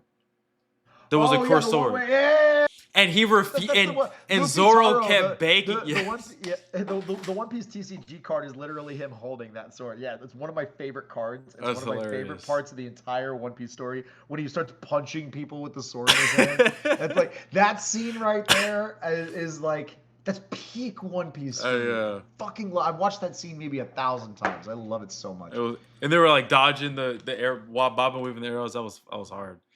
It's so good. It's so good. I'm literally about to go watch it right now, just like on the side. Just, I'm about to go, Luffy. But even Luffy was like, he didn't want to give it up. He wouldn't even let Zoro look at it. He was like, "No, this sword is sick." And Zoro was like, "Bro, just let me see it. Like, what are you being a dickhead for?"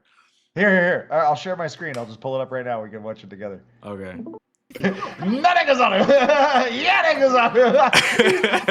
He's saying Yade, like he's saying no way, and then he's adding Gozaru in there because he's supposed to be it's so hilarious. Bro. See, this is why this is why everybody's like, why would you watch Sub? It's like this because Sub like, is I actually so loved superior. Yeah.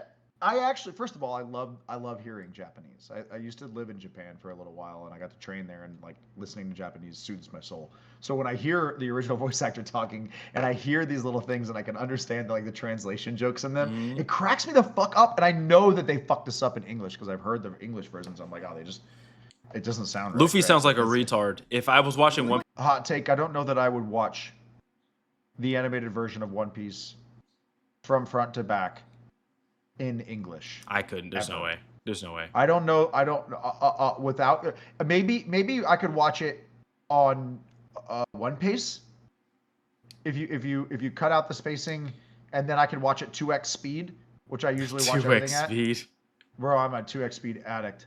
It's kind of a problem. Oh, you don't? I don't watch anything in 2x speed. I watch. Hear me out. Let me get the camera. I watch everything except music at 2x speed. You get twice as many things. You watch One Piece in 2x I've watched the entirety of One Piece at 2x speed. The whole thing. That's one of my rewatches. One of my 5. My 5th one was watching 2x speed and watching it on One Piece. I cleared One Piece in a month. In like a month and a half. I cleared the entirety of the thing crazy. in a month and a half. Yeah, when you're on that many rewatches, dude, I've been watching it since like the fucking beginning. Every single time I catch up, I just rewatch it again. I'm just like, all right, well, I'm at Dressrosa. I guess I'm gonna start all over. Oh, I'm at fucking Wano. I guess I'm gonna wait for this fucking thing to end. You know, I'm gonna wait for 15 episodes to build up, and then I'll just start over. Wow. You know, and at some point in time, you're like, all right, I really don't want to watch this filler episode for the 4th time. Okay. I think I'm gonna 2x speed this one, or I think I'm gonna One Piece this one. Do you watch the brand new One Piece episodes on 2x speed? I'll usually I'll watch something like that at like 1.5. I think it's actually, this is where I think it's not healthy for me. I think it's actually like, yeah, my brain just it appreciates the intake faster. When I was in school, I always felt like things were not fast enough. Like a Zoro fight, I'll watch at normal speed. But like the rest of the episode, a Sanji interaction with Kizaru, I'll watch at normal speed. Luffy and Kizaru fighting, I'll watch at normal speed. Okay. But like the Vegapunk talking, fucking Bonnie talking, oh my god. Even the Kuma flashback, it's like, okay, cool, it's mostly just visuals. It's mostly Kuma crying. It's like I could watch that at 2x speed and get the entire experience. That Kuma flashback made me cry, I ain't gonna lie. It made me cry too, but it made me cry at 2x speed. That is wild. It doesn't not make you cry at 2x speed. What do you think it doesn't? You think I just cry twice as fast? Like, oh, all right, now it's over. Well, no, because it's the way that the music is done. It's the sequencing in the dialogue and the interactions that I think is done very intentional. Did I watch it 1x speed the first time? Do I watch like the best episodes at 1x speed? Sure, because I don't want them to end. But like, not every episode is going to be that episode, right? You know, am I going to watch Shamrock stab Loki at fucking 1x speed? Oh my god, no. I've already read it 15 times in the manga. You know, it's not a long interaction. I'm going to just fucking watch it at 2x speed. You know what? You know what? I think that's why. I think because you're so like dedicated and weekly to the manga that you're not like you've already got a first experience of it. None of this is new to me. The anime, as a matter of fact, the representation of it, this is probably where the distance is. The representation of it, we've got to be mindful of time. The representation of it in my head when I'm reading into the manga is much faster. And so when I watch it in the anime, it's so much more drawn out than my imagination portrayed it. So watching it Okay. at 2x speed puts it closer to how my Okay, with imagination that observed context, it. okay, that makes more sense. That makes more sense. Yeah, pick a show, Naruto, anything. I watch all of them at 2x speed. But I thoroughly enjoy, like, especially now, like post Wano with the pacing. I even though it's still slow and it's still like padded out in certain areas, I just love it so much that I every time the episode's over, I'm like, I just Some get so people, sad. you've been in martial arts, right? I used to wrestle. Okay. Some people like to take a very very specific methodology to their shoot, right? Hmm. And some people will just fucking shoot at whatever speed, whatever angle, whenever the fuck they want to. They'll do it upside down, backwards, inside out, right? Just desperate Same for thing. it. I would say I'm desperate for input about the subject matter I'm interested in because I can't consume it fast enough. I've consumed it so many times. Also because I have actual brain damage from the fucking skateboarding that I used to do. Oh, I saw Um, that clip today. That was oh, nuts. dude, like hang on, like look at my head. Like this side of my head sticks out, and this side of my head doesn't. Right?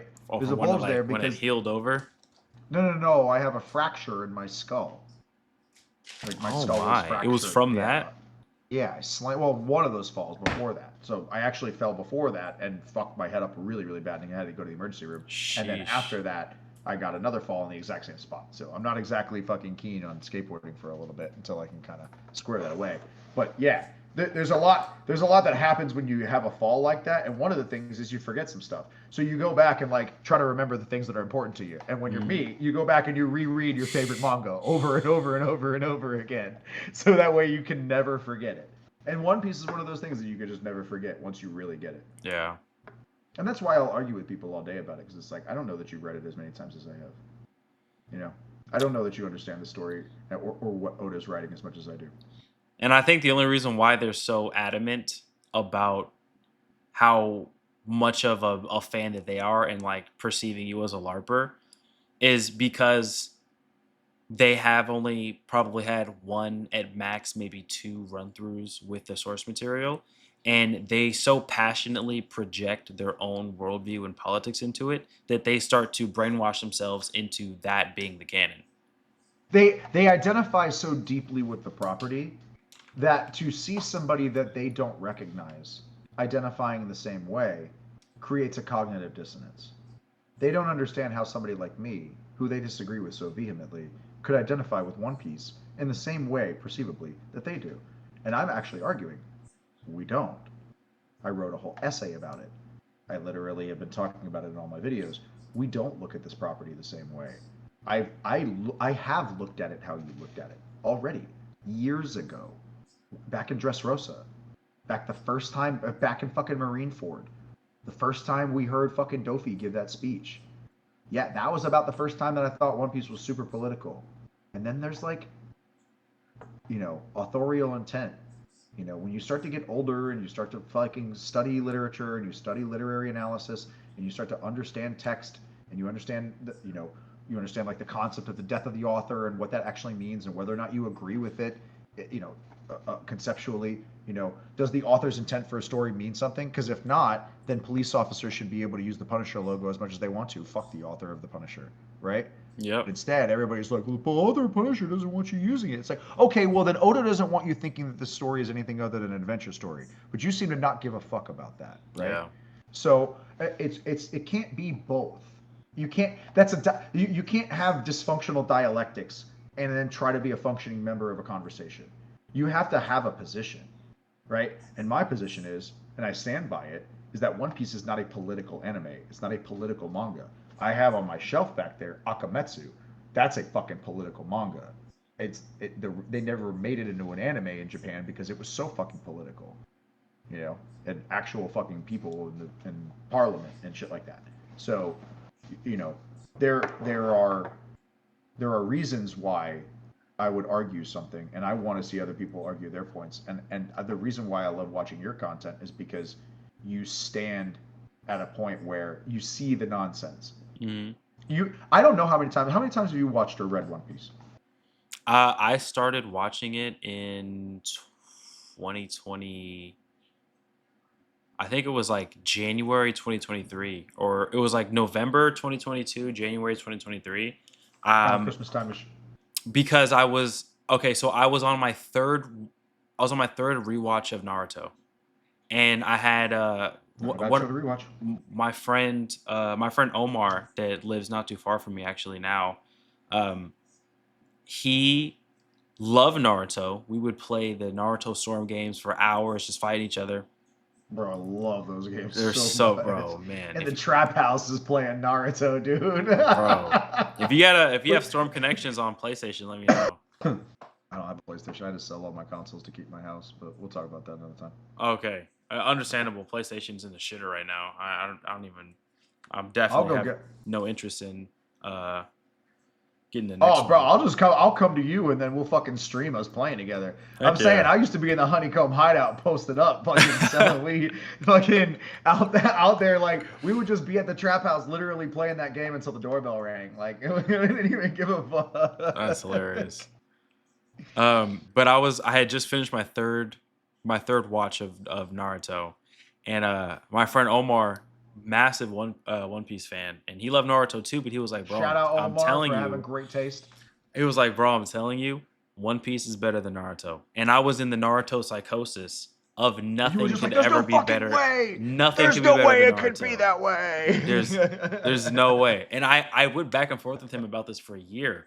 And I kept like just shit talking to him, talking about like doing the little power scaling stuff of Naruto could solo the One Piece verse and like As if that matters now that you know better, right? yeah. As if Naruto or Luffy or anybody being stronger than anybody else could fucking matter when it comes to a story this great. Yeah. Which now that I know the power system and all the stuff that they can do, no he You're like, oh couldn't. shit. No, Yeah, you're he like, could not at all. oh. Oh my goodness. You're like, actually, no, Yeah. man. But I was okay, so I was then going to watch Fairy Tale because I was like, I want something. I was like, I want a new Naruto experience because I'd already seen Bleach. I don't like Bleach. I just really don't. It did not hit for me. I did not connect with the characters. I'm not a Bleach fan. You gotta Um, watch it at 2x speed. my goodness, Read Bleach. Read Bleach. Fuck the anime. Read Bleach.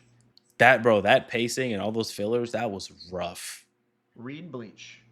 Don't watch the anime first. Read it. Okay, I mean I got certified. up into the Fullbringer arc and I was like, I don't give a shit anymore. This is ass. Fullbringer. Okay, like on my rewatches of Bleach, I may or may not like 3x speed Fullbringer arc. Oh my. Yeah, it's not unheard of. It's not unheard of. Because I don't remember what happened. Like he lost all his powers at the end of the show. It's fucking lame. It's just another fucking thing that they add into it. So at the end of the story, he's like, part Quincy, part Fullbringer, part fucking Hollow, part fucking. Make him the Bleach avatar. It's just like just make him a tapestry of every single fucking concept in the show. Yeah, You're gonna find out that he's like Yoruichi's like cousin or something. You know, like he's also half part black. cat. Like, yeah.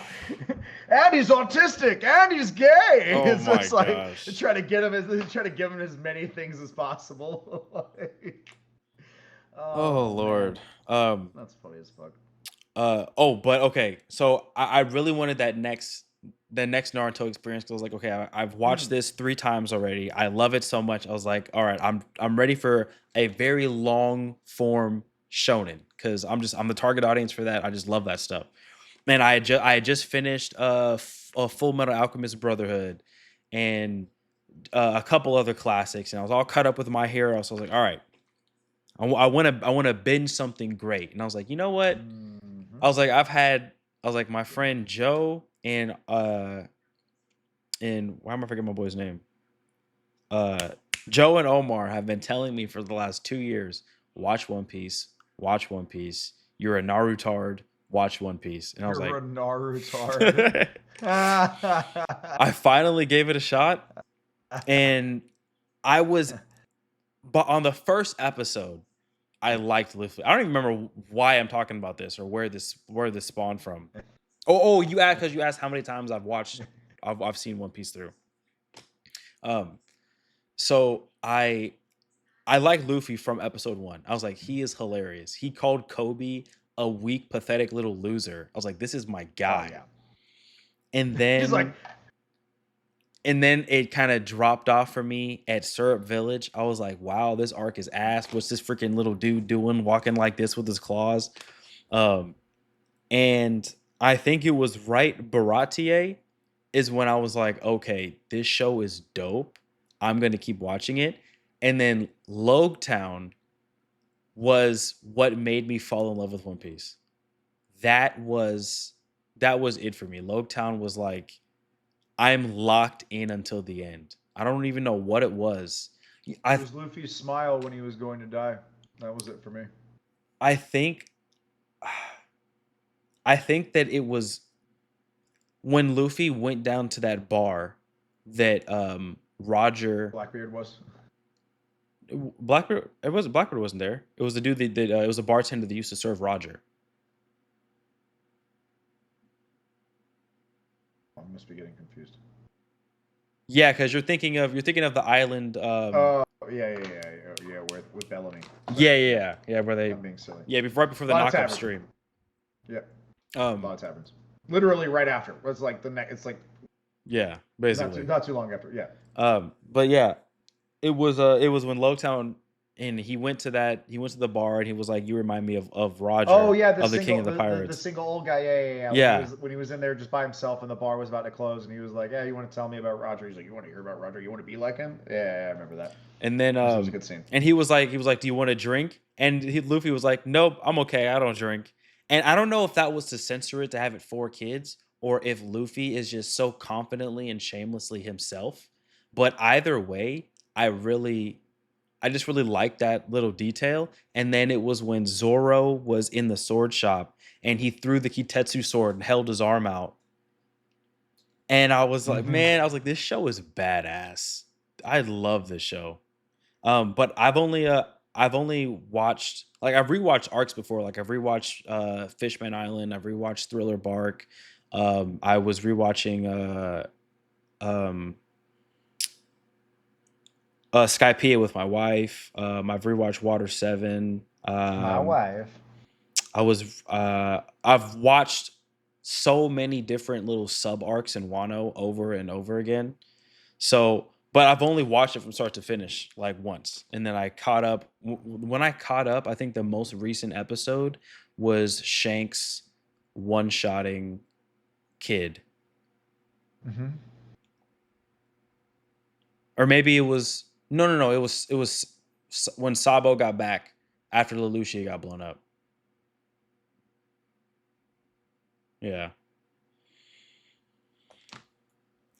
Wow. What's your opinion on Usopp and Ragnar? Do you think anything's gonna happen, or do you think Oda's gonna screw the pooch like he did with Zoro on Wano? No, I think he's gonna definitely pull it out. Really? I think he's gonna stick the landing on that one. I think our boy Usopp is destined for fucking greatness, man.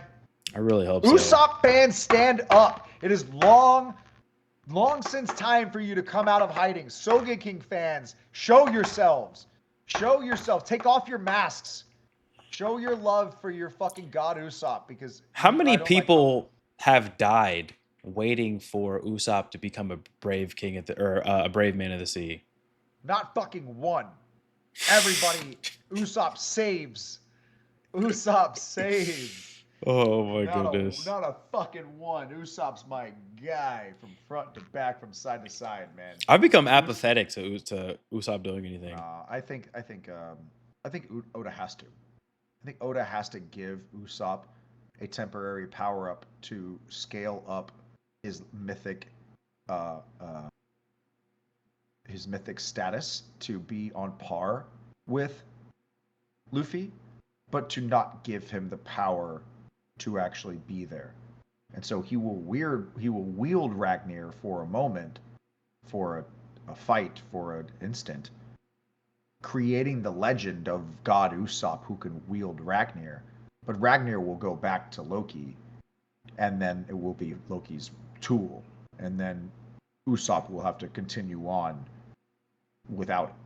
And the coming fights will have to rely on his wits as he always has had to. He needs a rifle. That's going to happen. I don't know that he won't get one if he fucking ever meets his damn dad and talks to Beckman. Like, fuck, man. Like, you put Usopp and Ben Beckman's rifle together, it's like, a holiday. Take that man out hunting with you.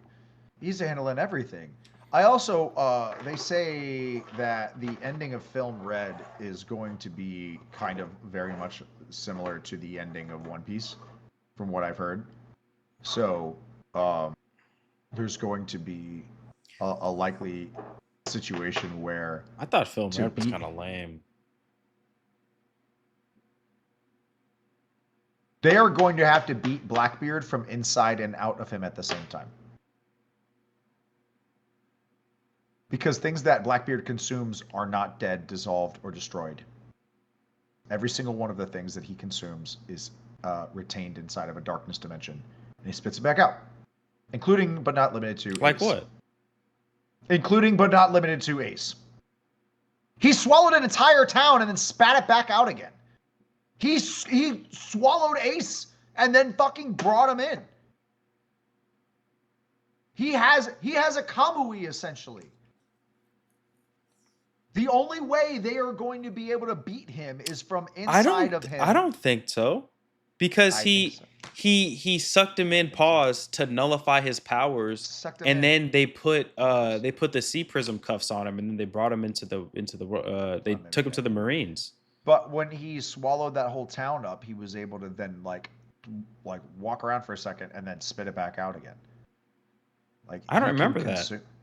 Yeah, here I could figure out what chapter it's up. Damn, that must have been a while ago. I'm gonna pull up the Blackbeard spits. If not Blackbeard, then they're gonna do that with Emu, where it's gonna be like the real Emu. That probably makes more sense. It'd probably be like Emu exists in two different places in some capacity, where it's like he has a body and then a mind, like a corporeal form that they have to attack. Sort of like the music thing at the end of Film Red. And then it's going to take the hyper advanced hockey users like Usopp and Yasopp to be able to like sync up and then communicate attacks. Oda was very heavily involved in that and is quoted as saying like a lot of those elements are like being tested out in that movie. So yeah, I was not a top Musica enjoyer. I just thought that fucking Uta, I thought and will continue to think she is an insufferable cunt. She was so annoying. She was nails on a chalkboard. It's like Nami would fucking stick her bubble gun in her mouth. Just like, pow! Get the fuck out of here, man. So lame. Yeah. The lamest energy on the show. Speaking of Nami, Zeus has to be, Big Mom has to be alive. Big Mom has to be alive. Big Mom has to be alive. I'm not the biggest fan of Big Mom either, but it only makes sense. Big Mom has to be alive because I think there's still a resolution that needs to be done with Elbaf. Kaido has to be alive because I think that there needs to be a resolution with Gecko Moria. Those stories are not over. They're probably going to come back and help Luffy in the final fight.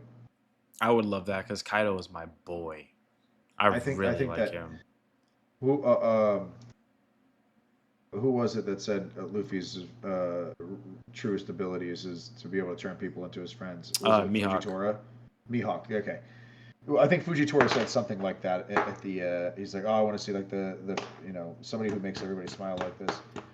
So yeah, it was Mihawk that said that. So he's like, he has that ability, And I think that was very obvious for everybody to be able to notice the foreshadowing of it. But I think that more to that point, it's an archetype. It's a story beat process. Oda is laying out what is going to happen, and he's saying, "This is what Luffy does. This is how Luffy works. He's going to make friends with people. He'll make friends of his enemies." Mm-hmm. And I think I in my own way, I try to live like Luffy, not by trying to make friends with everybody, but by like, fuck you, I do whatever the hell I want to do. I'll knock you the hell out if you want to play that game, but I'm gonna go eat my meat. you know, for me, eating my meat is living where I want to live peacefully, quietly, and respecting and glorifying God, and smoking a little bit of this grass that I can go buy at the store, which God bless for that nowadays. It's not like a thing I have to be shady about. Yeah. And then I being forthright about the opinions that I have regarding the media that I enjoy. I don't believe that watching One Piece is antithetical to being a Christian. I don't think that anime itself is antithetical to being a Christian, because I think there's a handful of anime that are just explicitly and outwardly demonic that I think sure, I would definitely be like, I would not what's watch those as a Christian, but in and of itself, I like uh Matt Walsh, but he really bothered me when he tried to say that anime is like categorically demonic, and I just yeah, really bothered me. Chainsmoker Cat, hella demonic.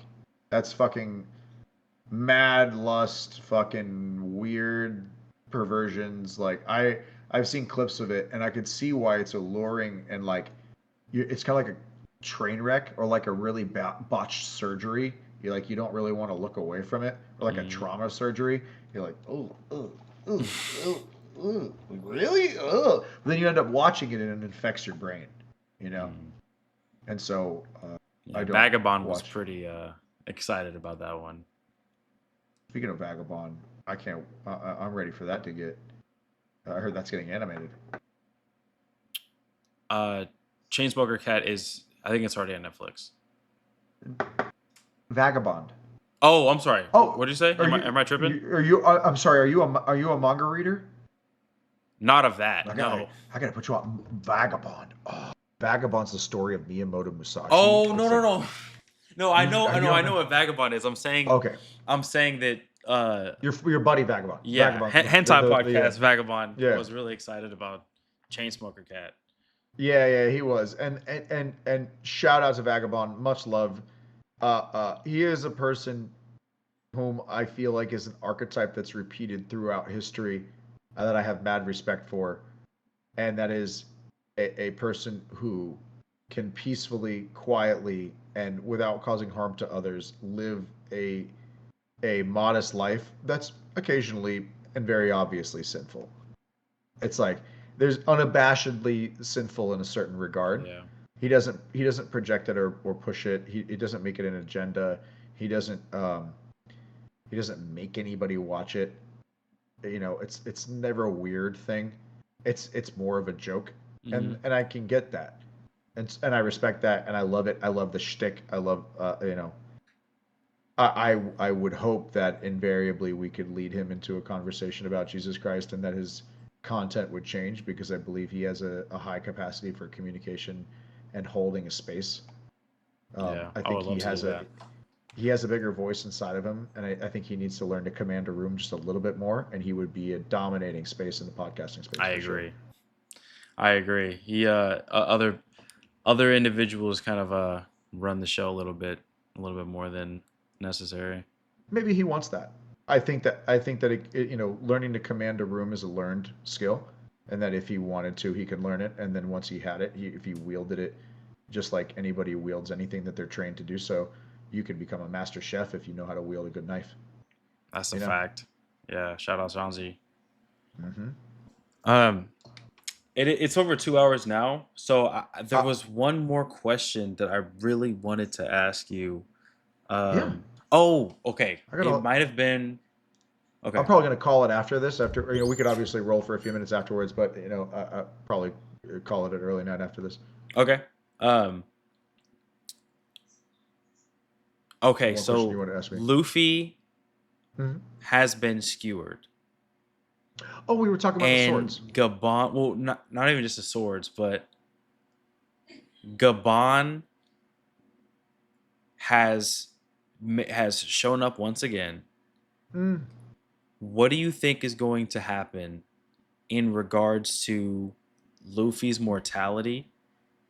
It's a triple tiered question.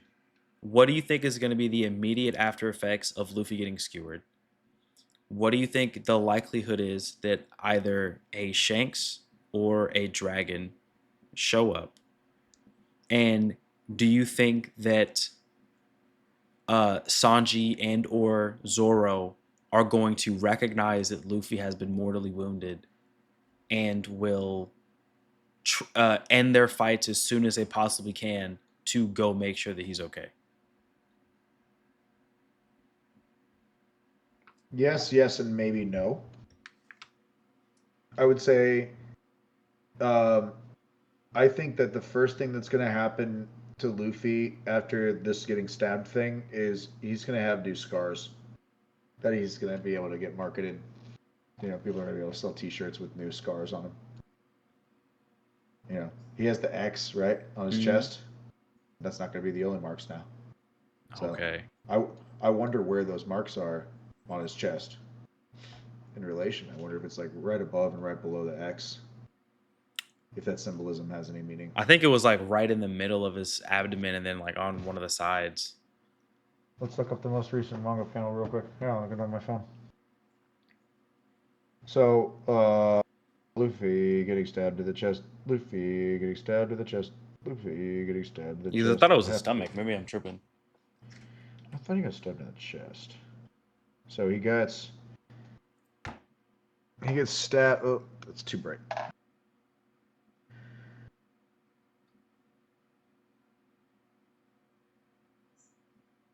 So he gets stabbed. What Oh, is that's like dead perceivably center. dead center. So I would say that's below his X, which would mean he's going to have his X mark, and then he's going to have a straight line below the X, kind of like an X on a stick, like a pinwheel. Does that have like plot relevance? The pinwheel that's at Nami's island where her mom is buried Oh, okay. at the very beginning of the story. Kokoyashi. Yeah, the pinwheel at the very end. Yeah, could be a pinwheel. But he also gets stabbed a second time, right? What if So Luffy's gonna get like a scar representative of each of his crewmates on him? That'd be weird. that'd be kind of interesting. Let's see where the other stab happens. So it looks like it happens. So that maybe the first stab happens actually. It looks a little bit more centered on his chest now that I look at it from this Oh angle. my gosh. Damn. Yeah, it does. So if that's centered on his chest, maybe they made it that way so that way they don't have to animate him any differently or market him any differently with any kind of different scars. Which would actually be super fucking funny and very much in line with being a lazy mangaka. Because, like, I think let me he's tell you earned it at something. this point. No, no, no. I can tell you something right now. You think the reason why Goku had yellow hair and Luffy is white They don't gotta color it in no Ichigo more. and Ichigo's hollow form is white, and all of the fucking Arankar are white was so that they didn't have to fucking color all that shit in, dude. Like, it's 100% what it is. Yeah. So I bet you your bottom dollar that it turns out those scars actually don't turn up at all, and it's probably going to be something that's buried in his chest, scar, like pun sort of intended. What do you think? Would you be mad if the Majin form is this is like a shadow clone essentially, and Emu thinks that he got Luffy by the balls, but he really doesn't. Oh, no, no, no. I don't think this is a psych out. I don't think he has like a Kagebushin thing. This is that when Oda shows blood, it's meaningful, you know? When Oda shows somebody shedding blood and Luffy's spewing blood right now. And uh, even if it was a Kagebushin style kind of thing, um, why would Usopp have reacted the way that he did? Oh yeah, Jinbei was like his hawk is getting weaker too. So I think that his hockey is being drained from the sword. I don't know what the other sword does. I wouldn't be surprised if this is like a compounding effect, where it's like stab somebody with one sword, starts draining their energy. Stab somebody with another sword, it starts like draining their life, like their future. You know, kind of like how Big Mom can take your future, or your future time, kind of stuff like that.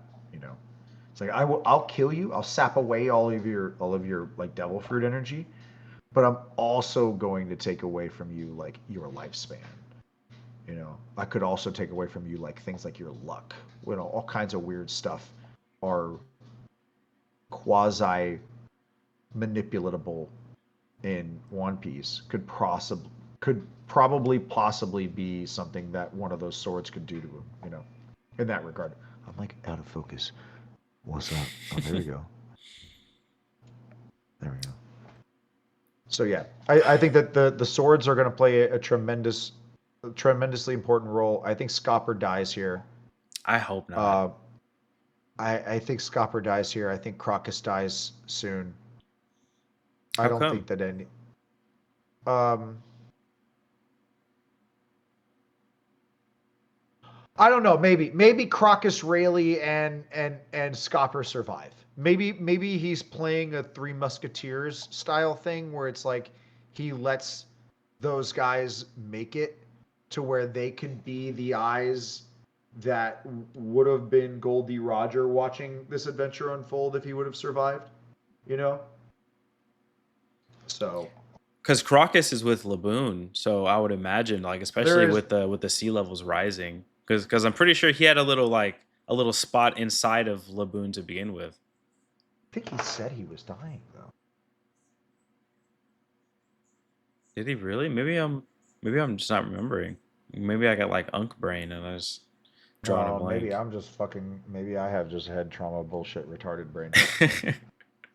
You never know, brother. That's why I always double check before I make a video. So if I ever make a video on something, know that there's probably at least 6 to 7 minutes worth of research that went into that before I made that video. Just so that Same. way I I don't don't sound like post a complete BS idiot. either. Yeah. I was gonna post a video about Krillin being able to beat most of the Marvel universe, and I had like this huge list of characters, and so I reached out to King Lion and was like, "Hey, yo, King Lion," like, because he and I, we're casually, I would say we're definitely friendly. I don't want to call myself a friend of his, but I would say I bought his fucking book. I like his art. I'm a fan of his, and Okay. I don't think that he finds me detestable. So it's very kind, and he's kind to me in the DMs. So I asked him. I was like, "Hey, I don't mean to take up too much of your time, but like, do you think that this is possible?" And he's like, "Bing, bing, bing, bing." He just picked a couple of them out there. He's like, "I don't think that these would win." He's like, based on these very specific things. He didn't even try to like shoot me down as much as he did. I don't think these would fly for this reason. The rest of them just fucking fully send it. I totally think it would be a good video. So I'm probably gonna make a video about that tomorrow, where Okay. it's just like, yeah, Krillin solos like most of Marvel, like, just to just to get that good engagement bait. Because I love the truth when it can be rage bait. And also, no, Crocus is not dying. I just hallucinated that for some reason. Okay. Yeah. Um. Okay. I guess. I know you want to wrap it up. I guess my closing thoughts is I have not read Elbaf. I've seen what's been animated so far, and I have been keeping up with pretty much every single spoiler from the beginning of like the God Valley flashback. So everything that's happened between the current episode of the manga and right before God Valley started, I don't have the context of, but everything after that I pretty much already know. Um, How's that? because I listen to Civ, Brago, and King of Lightning on YouTube constantly. Farm all the new One Piece chapters. Uh, okay. Yeah, so So I what you just have the bits and pieces of the things that they commented on. Like I just listen to them while I'm at the gym or while I'm driving or whatever. I put you onto two absolutely amazing YouTube channels that I think every single One Piece fan should be vehemently dedicated to watching every single one of their episodes. Sure. the Grand Line Review. I'm subscribed to him. Beautiful Hunter x Hunter reviews, one of my favorite, and then Ohara. I watched both of them.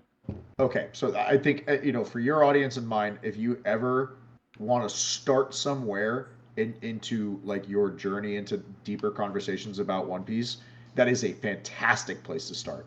You start with either one of those, watch their theory videos, watch their breakdown videos, and I think that's like that will get you into thinking deeper about the show. I don't know if you've seen it, but a few days ago, O'Hara dropped a fire video about his extreme frustration with Oda and his slowness, like the complete absence of what's the term? I want to draw my blank. I feel like I feel retarded. No, it's fine. I'll just pull it up. He has no sense of urgency of fulfilling Usopp's character arc in Elbaf. And he made like a 20-minute video, like just getting like really, really pissed off, saying how frustrating it is that he still has not fulfilled the arc should be way more centered around Usopp than it has been. And he feel like he's just been regulated or relegated to just comic relief. Seems like you have the same opinion about that as you do about Wano and Zoro. You could say that. Yeah. Yeah. So I wouldn't be surprised if Oda's doing that on purpose. I really hope so. But he just, I don't know. O'Hara seemed like, and it was surprising of him because he was like, I don't make videos like this. And I was like, no, you don't. And he was just extremely annoyed. But I don't see it as, it's not as crazy to me because I'm not as much of a fan of Usopp's as I am of Zoro. I really enjoy Usopp's portrayal in the movies, like in Stampede when he saved Luffy from the big bad.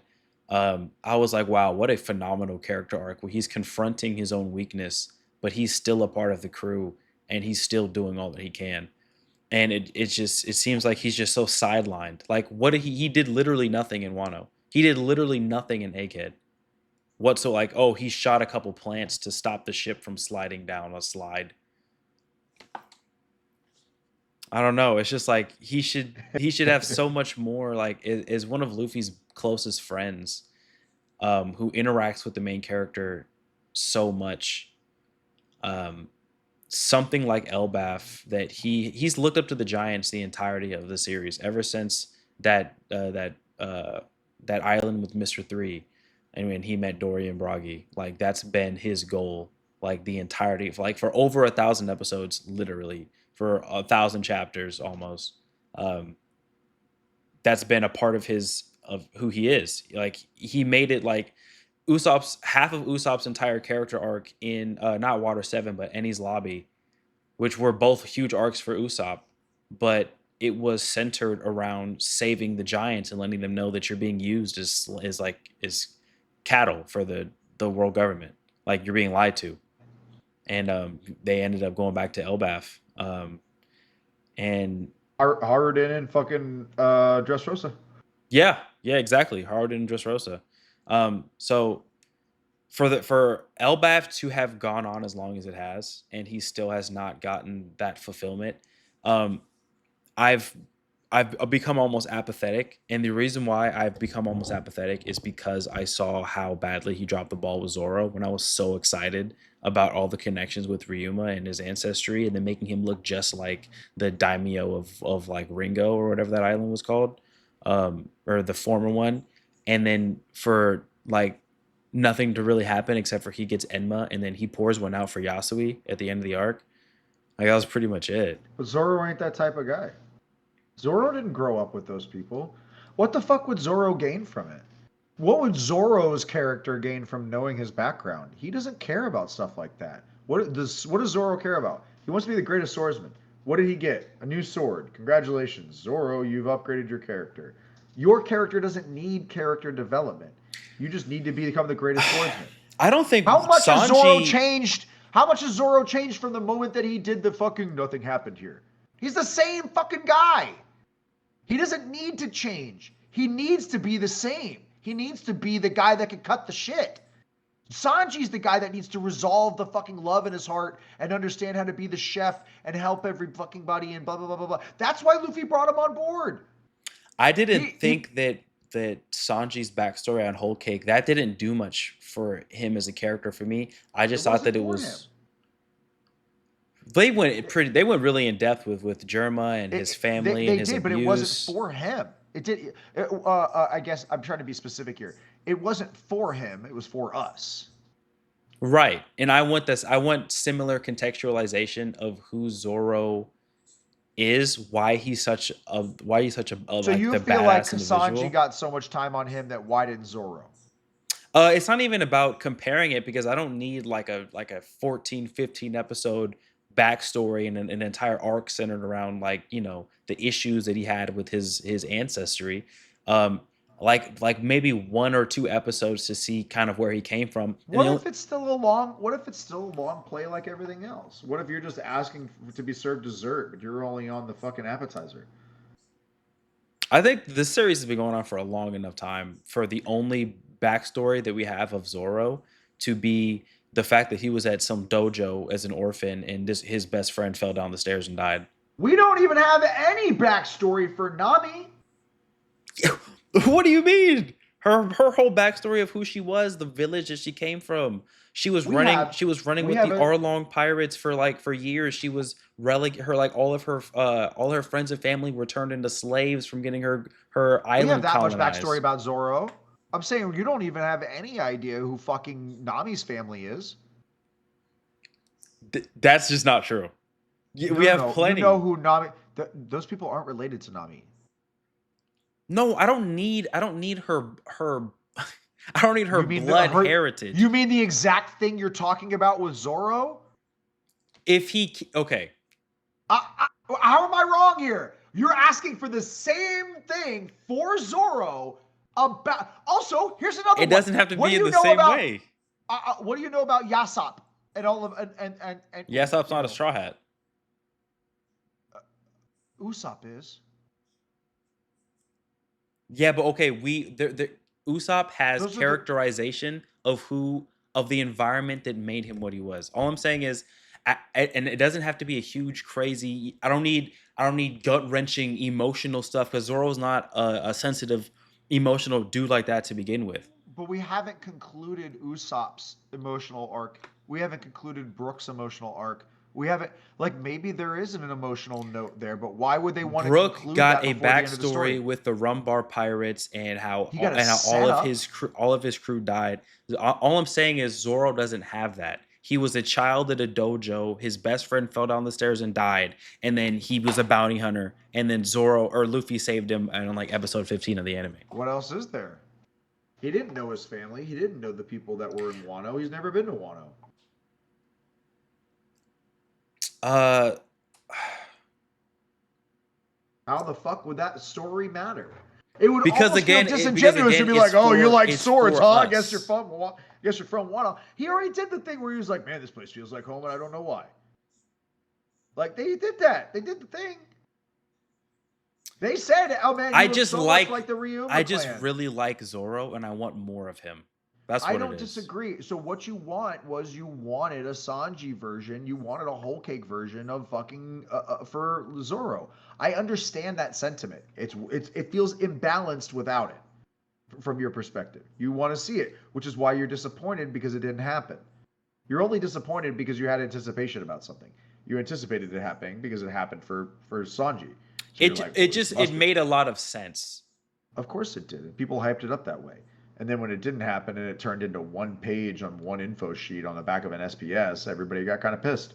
Rightfully so. Yeah, because but my thing is, if you're gonna do it right at least. Like, give it the attention that people are longing for. Who's the story about? It's not Zoro. He's not. You can make the argument. You can make the argument about rocks. You can make the same argument about like XYZ. It's not about any of them. It's about Luffy. The story is about Luffy. It's not about Zoro. It's not about Sanji. Those are all tangential. If it doesn't serve the story, why include it? There's been plenty of things that didn't serve the story that they included. Where is anything about Sword and the start of Sword? Where's the what? You cut out. like I think Hogarth is his name, and starting Sword, like Oh, you're the talking about branch off the of the Marines. It's like, yeah, yeah, there's a yeah. whole fucking story there. There's tons of stories that haven't even really begun to be told. I think that the likelihood is, if I'm being completely honest with you, let's have a conversation. How much time do we have? An infinite amount of time, because you don't care about splitting this up anymore. We'll split it up later. So let me I tell guess you. we're gonna Let me have to. yeah. Let me tell you a super secret thing about One Piece. One Piece will not end with One Piece. Here's what happens when you become a large enough property in Japan. You get You're spin-offs. milked bone dry. You are going to be milked bone dry. One Piece will be getting made forever. It's never going to stop. Even if Oda stops writing it, he'll just find somebody The else. core story though. I It's just already been written. It's like the fucking Lord of the Rings. Tolkien could die and you could still make more content because the bottom of the foundation of the entire story is so dense with lore. It's so well written. There's so much specificity. There's so much information in there that Zoro you is could run it. Luffy's right hand man. Zoro will likely be a person that survives after Luffy dies. And they will probably make a spin-off show about Zoro or about something related to Zoro. They'll probably go back and try to make a Ryuma cartoon so that they can tell the story of Zoro's lineage piece by piece. And then once they get to the end of the Ryuma story, they'll have a flash forward about all of his grandparents and how they were, how they were fucking members of Wano and the community and how they played a role on Wano and like micro stories inside the flash forward. I And then don't it will agree with show this. Zoro. You don't agree with it. Guess what? It's gonna make the money. It's gonna make the Naruto money. has been the #1 grossing series for TV Tokyo since 2003, and look at how bastardized Boruto has become. That hollow I shell of ass. I don't mind. Have you been reading Blue Vortex? I read like the first 10 chapters of Two Blue Vortex, and I'm gonna make you so many friends. there's so many things that I would rather have happen that I just don't like it. I don't like the fact that Naruto is in some weird pocket dimension, just absorbing all of this sage chakra. I don't like that Sasuke is a tree. I don't like that Rock Lee is completely irrelevant and only gets any screen time in filler episodes. I don't like that Kakashi and Tsunade are both in the village and they don't exist anymore. I don't like the fact that they never decided to bring Madara back when they had this whole like clone of I don't like that they turned Jiraiya into Kashin Koji. Like there's just things like Naruto is my shit, bro. It's I've spent $6,000 on Naruto merchandise. Nothing that means anything, but I have like half of my entire closet is Naruto shirts or Naruto shirts and hoodies, and I've collected almost every single freaking Funko Look at your Pop, chair. bro. Like Naruto is just it, bro. It was my first love. It's what got me into such a diehard anime fan, and it's there are so many things that bothered me enough about um Shippuden that I don't like Boruto.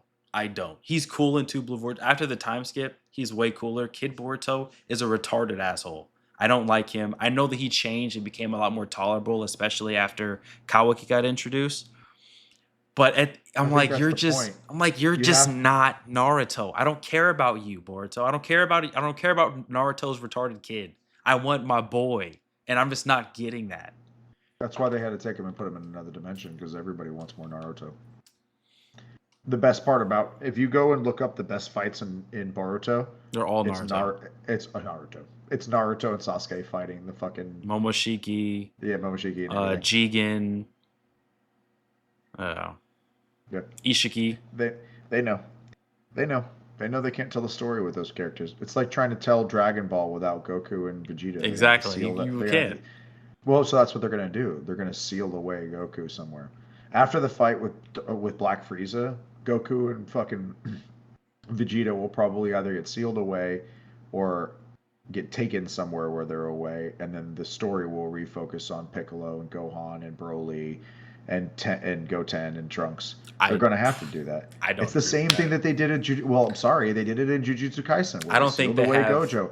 They have to take away the Gojo I'm is so- not Goku. I ca- don't think they I'm have so- any he's the Goku of plans. Jujutsu Kaisen. I think those are very. I don't think those are comparable, personally. I'm saying he's the Goku of Jujutsu Kaisen. He's saying he's He the no, guy that had he to get he is. He's the he Goku of had to get Jujutsu sealed Kaisen, but away. Goku's Yeah, Goku. he had to get sealed away for the story to be able to unfold the way that it did. Yeah, he held everything in perfect Goku has to balance. die for fucking Dragon Ball to evolve, But right? they're never gonna kill Go- Goku because everybody loves. They I think already Goku did. is somebody They've that killed him twice. They've killed Goku twice. Which, by the way, I have to ask you this question. Here's going to be a viral clip for everybody. Hey, everybody who says Goku can't survive in space. What happens if Halo Goku goes to space? He's already dead. I Why mean does he need to breathe? Why does he need to breathe air? at the Battle of Gods movie, uh, I'm saying when Beerus takes them up into outer space, and they're just talking in yeah, outer but they were space. in the stratosphere. It was totally stupid. There's like they're definitely out in outer space from that distance, 100%. I totally agree with you. God key maybe? I don't know, but I'm not going to talk about that. What I am going to say is Goku was in base. what happens if base form Goku who were to be killed, go up to King Kai, and then King Yama's just like, yeah, I mean, you can just like go do whatever you want to, Goku, like you're kind of the shit. And then he comes back down to Earth like he did for the tournament that one time in Dragon Ball Z, and then the planet blows up, right? What happened? Hang on a second. What would have happened when Boo blew up Earth and Goku had his halo over his head? Would Goku have died in the vacuum of space?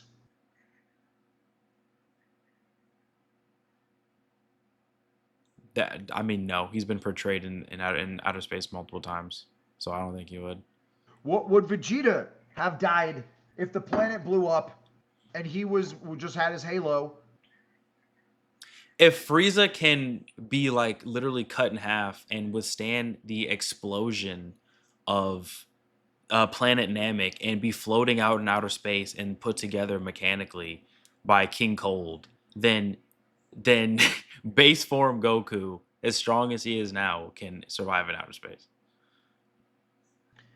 I think that the conversation will evolve to that. I think that Goku is going to get an upscale and then he'll be able to breathe in space. You just said they're gonna write him out the story. Doesn't mean that I said that for a period of time. There's never a universe where Goku permanently goes anywhere. I've never said permanently. I just said temporarily, just so they could Okay. tell more of the story. They could tell more of the story about Gohan and Broly and all those guys, because they need to start building that next generation of characters for the limelight. I don't. Why? It's what you do when you want to have a never-ending process. I just I don't Why do you think think that they haven't made? reinvent the wheel. They're not reinventing their wheel. They're just never. They're making sure it never stops.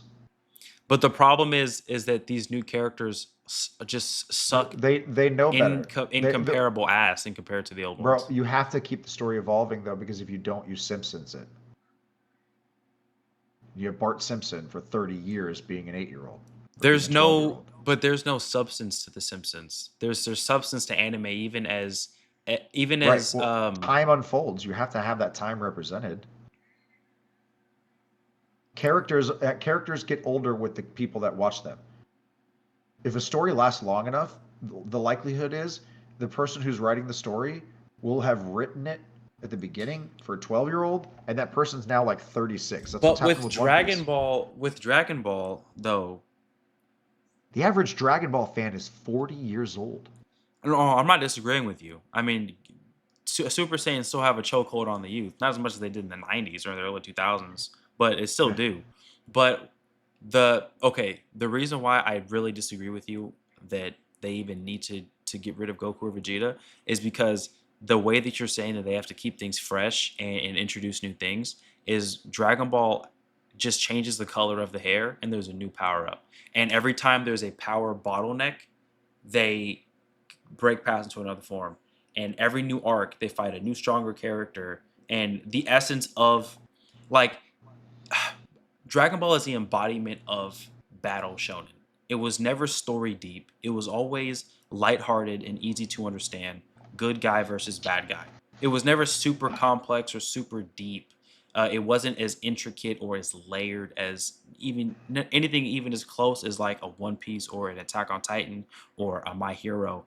They didn't like Toriyama didn't have the characters wrestle with emotions and stuff like that outside of Vegeta. The only person that really has like genuine narrative depth to him to any extent that's like comparable to other series. So What has happened? What has happened with two of the big three? Naruto ended, and then Bleach ended and came back. Both of them are back. Both of their continuations of the story involve the children of the main characters. Ichigo does have a son. The Hell arc in Bleach is going to be about Ichigo's son and Renji and Rukia's daughter. It is the inevitable sequence of events when you've been writing a story for more than 20 years that the story will eventually progress into the children of the writer, or the children of the characters, because the writer will have had children. The story will progress because that's what the story is. It's a representation of a part of the inside of the author. So yeah, but Toriyama's not even here anymore, and he continued to make sure that Goku was a mainstay. Like Goku is Dragon Ball. There is no Dragon Ball without Goku. I don't even like Goku. Toriyama walked away from Dragon Ball at Dragon Ball Z.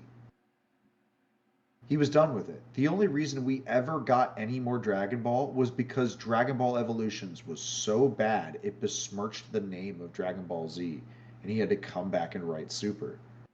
That's not even like a lore. That's not even like a rumor. That's the lore of what happened. It got so bad. Toriyama was so pissed at how bad they did with Dragon Ball Evolutions. He said, "Fuck that shit. I'll write it again." He ended on Boo. Dragon Ball GT was not a Toriyama product. It was not, and it was ass. It was less than it was closer to booty cheeks than just about anything else in Dragon Ball. Yeah. You know, I've tried to rewatch it before, and I was even at 2x speed. Bro, it is a snooze fest. And now, mind you, the FMB, the fan made videos to like Korn and Linkin Park of Dragon Ball GT. Super I grew up on that shit, dude. I grew up on that shit. Those videos have 9 billion views. 4 billion are me. I watched that motherfucking thing. I had that shit on repeat.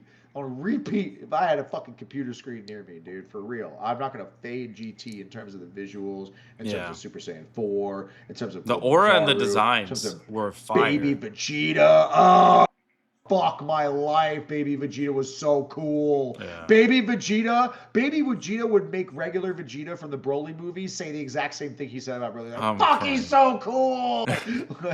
Have you watched Dragon Ball Abridged?